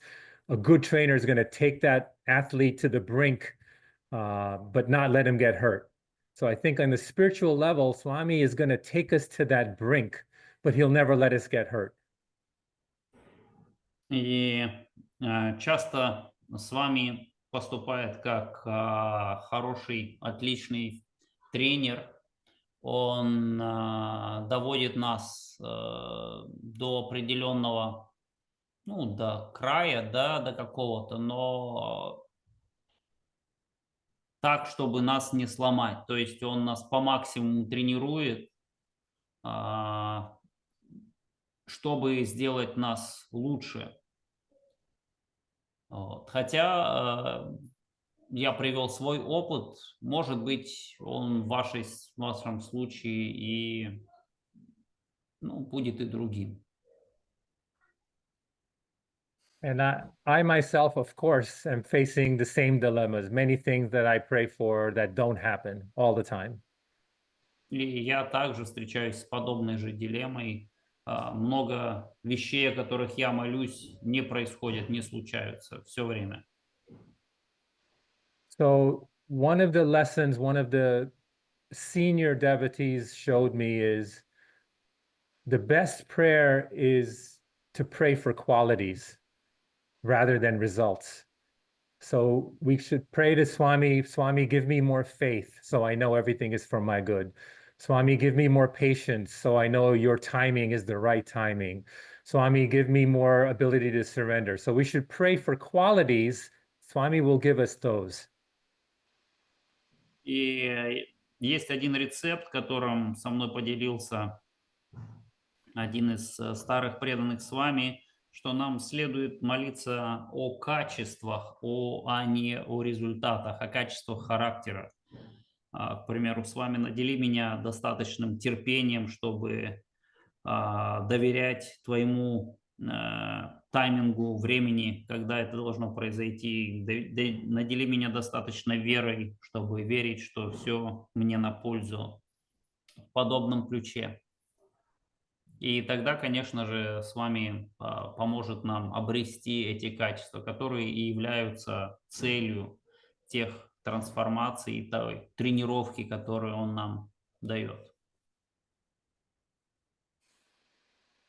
Сайрам, очень полезно было, очень глубоко, огромная благодарность. Сайрам. Thank you very much for such deep revelation and explanation. Ну что, ребята, есть еще Есть. вопросы? Вопросы есть. Еще есть такой вопрос, он тоже для нас очень важный. Есть как бы вот два мнения в сообществе. Одно мнение это то, что нам достаточно самим практиковать учение Сати Сай Бабы, а Баба к нам приведет всех, кого посчитает нужным. А так мы скромненько себе сидим в своих группах и особенно никому ничего не рассказываем. А второе мнение все-таки, что Баба хочет, чтобы мы распространяли его учение, чтобы как можно больше людей смогли узнать вообще, что это такое, и что есть такая личность, да, в истории человечества, что есть вот эта вот благость. И, допустим, что как можно больше ресурсов, все доступные ресурсы надо задействовать. Например, допустим, даже давать объявления о таких встречах, чтобы не просто знали об этом преданные Сати Сай Бабы, но и всех, как можно больше людей охватить. Вот как правильно действовать? Well, there is a question. Actually, there are different opinions inside community about how we should share information about Swami, there are people who think that, well, it's enough just to have your personal practice and Swami will send people to you if he wants to. And another point of view is that you need to share the information about Swami to actually, you need to tell people somehow about him and that there is such a person, there is such a saint, there is such an avatar on earth. So what can you say about this question? What do you think? What is your opinion on that? Yeah, this is I think both viewpoints have very good arguments. And I think this is a misunderstanding or understanding that has always been at conflict over the years. И я бы сказал, что обе эти позиции, они имеют очень, хорошую, разумную позицию. Они обе хороши, и одновременно с этим это было точкой конфликта для последователей Свами в течение долгого очень времени уже. So some of the thoughts that I can share is the best way to influence others is by our behavior. Некоторые мысли, которыми я могу поделиться, что лучший способ повлиять на кого бы то ни было, это через наше собственное поведение. So if we demonstrate Satya, Dharma, Shanti, Prema, Ahimsa in our family, in our workplace, in our schools, in our neighborhoods, if we live those values, that in and of itself is spreading the message. И если мы практикуем общечеловеческие принципы Сатья, Дхарму, Шанти, Према, Ахимсу в нашей семейной жизни, в наших взаимоотношениях с соседями, в обществе, на работе, то естественным образом люди будут вдохновлены этим примером, и, соответственно, мы сможем изменить и их жизнь таким образом. The second point I would make is Swami has said that it is our duty, it is our obligation to share these teachings. These teachings have made such a positive impact in our lives that it would be selfish not to share them. И вторая мысль, которой я хочу поделиться, это то, что с вами говорил о том, что это наша обязанность делиться тем учением, которое он для нас раскрыл, потому как оно изменило очень сильно нашу жизнь и будет достаточно эгоистично не использовать, не пускать его дальше, правильно, наверное, будет выразиться, будет достаточно эгоистично не делиться этим. Swami says if somebody asks you about spirituality, if they ask you about God, you should very clearly let them know what you believe, that there is a God, that Satya Sai Baba is an avatar. So if somebody asks you earnestly, I think you can very clearly tell them honestly and earnestly what you believe. И такой момент, что, конечно же, если кто-либо спрашивает нас о Свами, про аватара, то, естественно, мы можем и, наверное, должны поделиться той информацией, которую мы знаем, которую имеем, рассказать о своем опыте. Вот. И в этом случае это прямой вопрос от людей, запрос, и мы, наверное, обязаны его реализовать. Удовлетворить, правильно сказать. Мгм.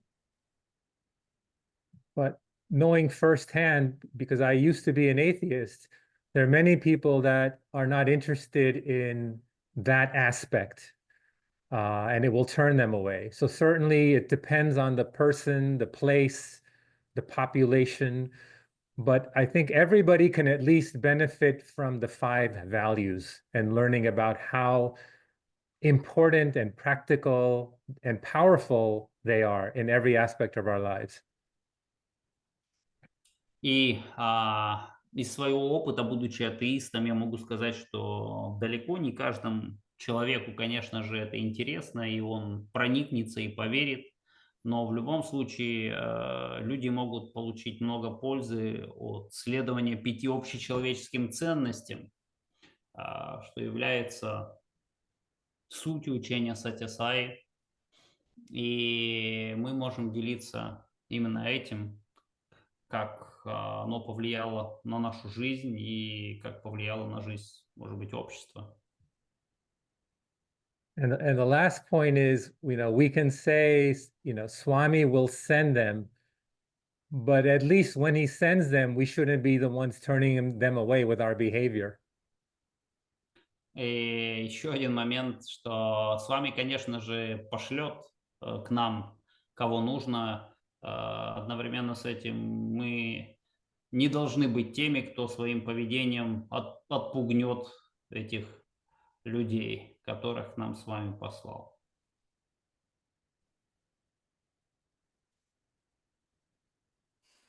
Сайрам, но мы как взяли для себя, что все-таки лучше распространять информацию об учении Шри Сати Sai Бабы активно и, естественно, встречать тех людей, которые к нам приходят. С любовью и благодарностью, что они все-таки откликаются и приходят на такие встречи, как вот сейчас мы проводим. Thank you for answering the question. As for our way, we just chosen the second path that we should and can share Swami's teachings and propagate it somehow through the channel YouTube and anywhere we can. Moreover, of course, giving support to those who come to us with the questions. Yes, and I think as long as you do it with love, it's the right decision. И я думаю, что, конечно же, когда вы в любом случае, когда вы это делаете с любовью, что бы вы ни делали, как бы вы ни делали, это будет правильным решением. Благодарим. И следующий вопрос, с такой с небольшой предысторией. Потому что вот имея опыт жизни в Советском Союзе, у нас там были такие, вроде как была интересная идея, да, всеобщего равенства и так далее. И были, допустим, переводи давай, наверное, по частям, чтобы тебе было... Ну, давай тогда. So we've got some experience. We actually were people who lived in the country, Soviet Union, you know it, and now it's broken into different parts. И получается, что вот у нас была, допустим, коммунистическая партия Советского Союза. Сперва она вроде была как активом, а потом в нее попытались запихнуть вообще всех жителей. Точно так же была молодежная организация, комсомольская. И тоже она вроде как должна была быть только активом, а в нее попытались запихнуть всех. И привело это к тому, что идея сама была выхолощена. И в результате, по большому счету, Советский Союз и перестал существовать. So there was such a situation that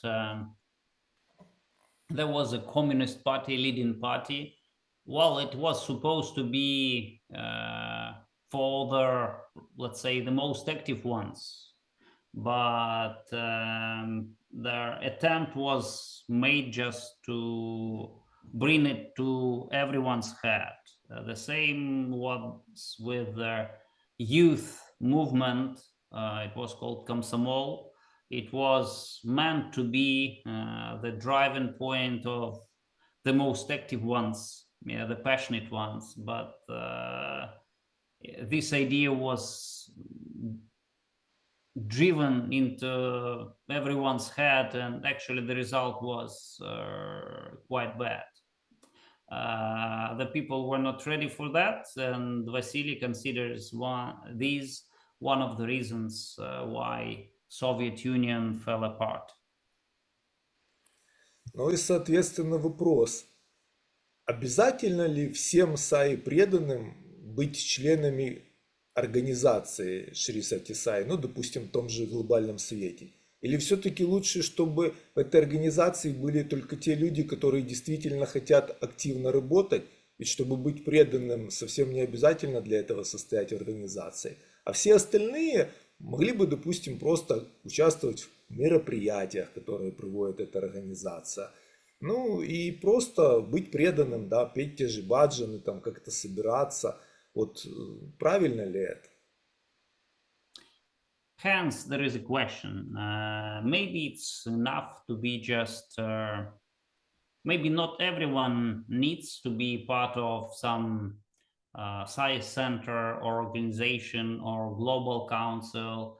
Maybe this is the way of the most active ones, those who want to participate actively. Maybe it is enough for some people just to sing bhajans, to come to meetings like these. What do you have to say about this situation? Yeah, Because think people ask questions, different people, yeah. yes. I think people should go wherever they're going to draw the most spiritual sustenance. Wherever they feel like they can learn the most, be elevated the most, progress the most on the spiritual path, that's where they should go. And to get guidance, each person should just pray to Bhagwan, sit in front of their altar, pray to Bhagwan and say, Bhagwan, I want to grow spiritually. I want to practice your human values. I want to propagate your human values. And please guide me to where to go. I think that's probably individually the best way to approach it. Мне кажется, что наилучший подход в данном случае будет обратиться к Бхагавану с просьбой, запросом помолиться. Пожалуйста, Бхагаван, направь меня туда, где, собственно, я буду больше расти духовно. И люди, наверное, должны идти туда, где они чувствуют больше вдохновения, энтузиазм и рост, там, где они могут вырасти духовно больше всего. Будь это организация или какое-то частное свое служение, или баджаны, или что бы то ни было. The organization is just one vehicle to help us on the journey. It's not a requirement. It's not a necessity. People can get to their destinations many, many different ways. The organization is one way to get to your destination. Организация сама по себе – это всего лишь один из методов достижения цели вашего духовного пути, один из транспортных средств, можно ее так назвать. Она не является обязательным, необходимой частью, но может сослужить свою службу, соответственно. And everyone has their spiritual journey. Even the concept of an avatar is not necessary for everyone.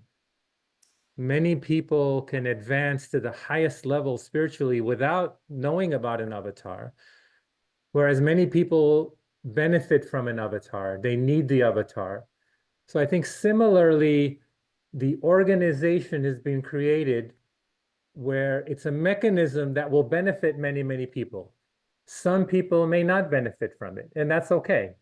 But it is available. It's a powerful tool that Bhagwan himself has set up. And if you think you can benefit from it, you should make use of the tool. But if you think it's not helping, then you don't have to use the tool. На самом деле много людей, которые очень сильно духовно выросли, не зная об аватаре и не являясь членами организации и какой бы то ни было. То есть это один из инструментов, который мы можем использовать, но мы должны сами почувствовать. То есть, конечно же, это весьма хороший инструмент для духовного роста. Одновременно он не является универсальным и подходящим всем. Но если вы чувствуете, что вы в этом плане растете, развиваетесь, и он вам подходит, пожалуйста. Но у всех людей, у каждого человека какая-то своя, наверное, дорога, и в Божественном Царстве множество методов достижения божественной цели.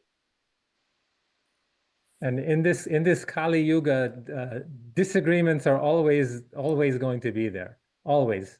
So I think we just have to, number one, we have to realize that it is important to know where to go. So you should educate yourself on the issues, and then decide which one upholds the values the best, and which path will move you forward the best and society forward the best. And nobody can blame you for doing it that way. В любом случае, это время Кали-юги, когда очень много несогласий, они будут, и вам нужно просто посмотреть, каким образом вы можете наилучшим образом служить обществу, и что принесет больше пользы и вам, и обществу, общему в целом. In the end, Swami loves everyone equally. He does not love you more than me more than you. He loves everybody equally, but he doesn't love every action equally. There's some actions that he likes, some actions that he doesn't like. But the individual he loves equally. Ну и в завершении хотел бы сказать, что с вами всех любит одинаково. И меня, и вас, и всех. Но он не любит одинаково действия. Некоторые ему могут нравиться, действия, которые мы или кто-либо делаем, а некоторые ему не нравятся. Но что касается его любви, каждому из нас она одинакова. Swami doesn't love the person that's heard of his name or prays to him more than the person that's never heard of his name. He loves them equally, but it's for our own benefit. If we imbibe the values and live the values, we ourselves will benefit and become happier. С вами одинаково любит человека, который слышал его имя или не слышал его имя. Но для нашего же собственного пользы, конечно же, здорово использовать те прекрасные инструменты для духовного роста, которые он дал, и 5 общечеловеческих ценностей. Мы можем очень сильно продвинуться на этом пути. Благодарим. И если можно, ну, если, скажем так, вопрос корректен, если можно на него ответить, вот лично у вас какая для вас самая эффективная духовная практика? Thank you for your answer. And if it's possible, what is the most effective spiritual practice for you? Wow, another hard question. I think for me, it really comes down to love. It comes down to love. So I have to remind myself every morning, can I see God and love in everybody? In those that are against me, can I love them? In those that are fighting me, can I love them? Can I love more and more? So Swami says, this is what I try to remind myself. Swami says, love more and more people, love them more and more intensely. Let that love turn into service, and let that service be your worship. So that's what I try to remind myself every day. Сложный вопрос. Для меня это любовь. Любить тех людей, которые ко мне плохо относятся, тех, кто меня, может быть, оскорбляет. И для меня это превратить любовь в служение, и через служение, собственно говоря, вырасти в любви. Божественно. Мы благодарим за такой чудесный сатсанг. И не просто сатсанг произошел, а произошел у нас диалог, потому что у людей были вопросы. И мы вас благодарим за то, что вы ответили на вопросы. И это было очень ценно, потому что ответы были очень глубокие. Thank you for this wonderful satsang. It was very valuable because we had a dialogue where you answered the questions that people asked. You answered them with very deep, profound, at a very deep, profound level. So it was very valuable. Thank you very much. Ну и тогда мы по традиции закончим 3 раза Ом, самосталока и отдадим все нашему дорогому Бхагавану. Let's finish it, our satsang, with our traditional 3 Oms, samastaloka, and hand the results of our meeting to Bhagavan. And if I can just express my gratitude to all of you, even though we're communicating through a digital medium, I could really feel the love, the exchange of love. And I'm so happy to have had this opportunity. Thank you so much. И перед тем, как мы закончим, я хотел бы выразить свою глубокую благодарность слушателям, несмотря на то, что мы общаемся с вами посредством цифровых технологий, я действительно мог чувствовать ту глубокую любовь, которая объединяет нас. Спасибо вам, спасибо Свами, Джей Сайрам.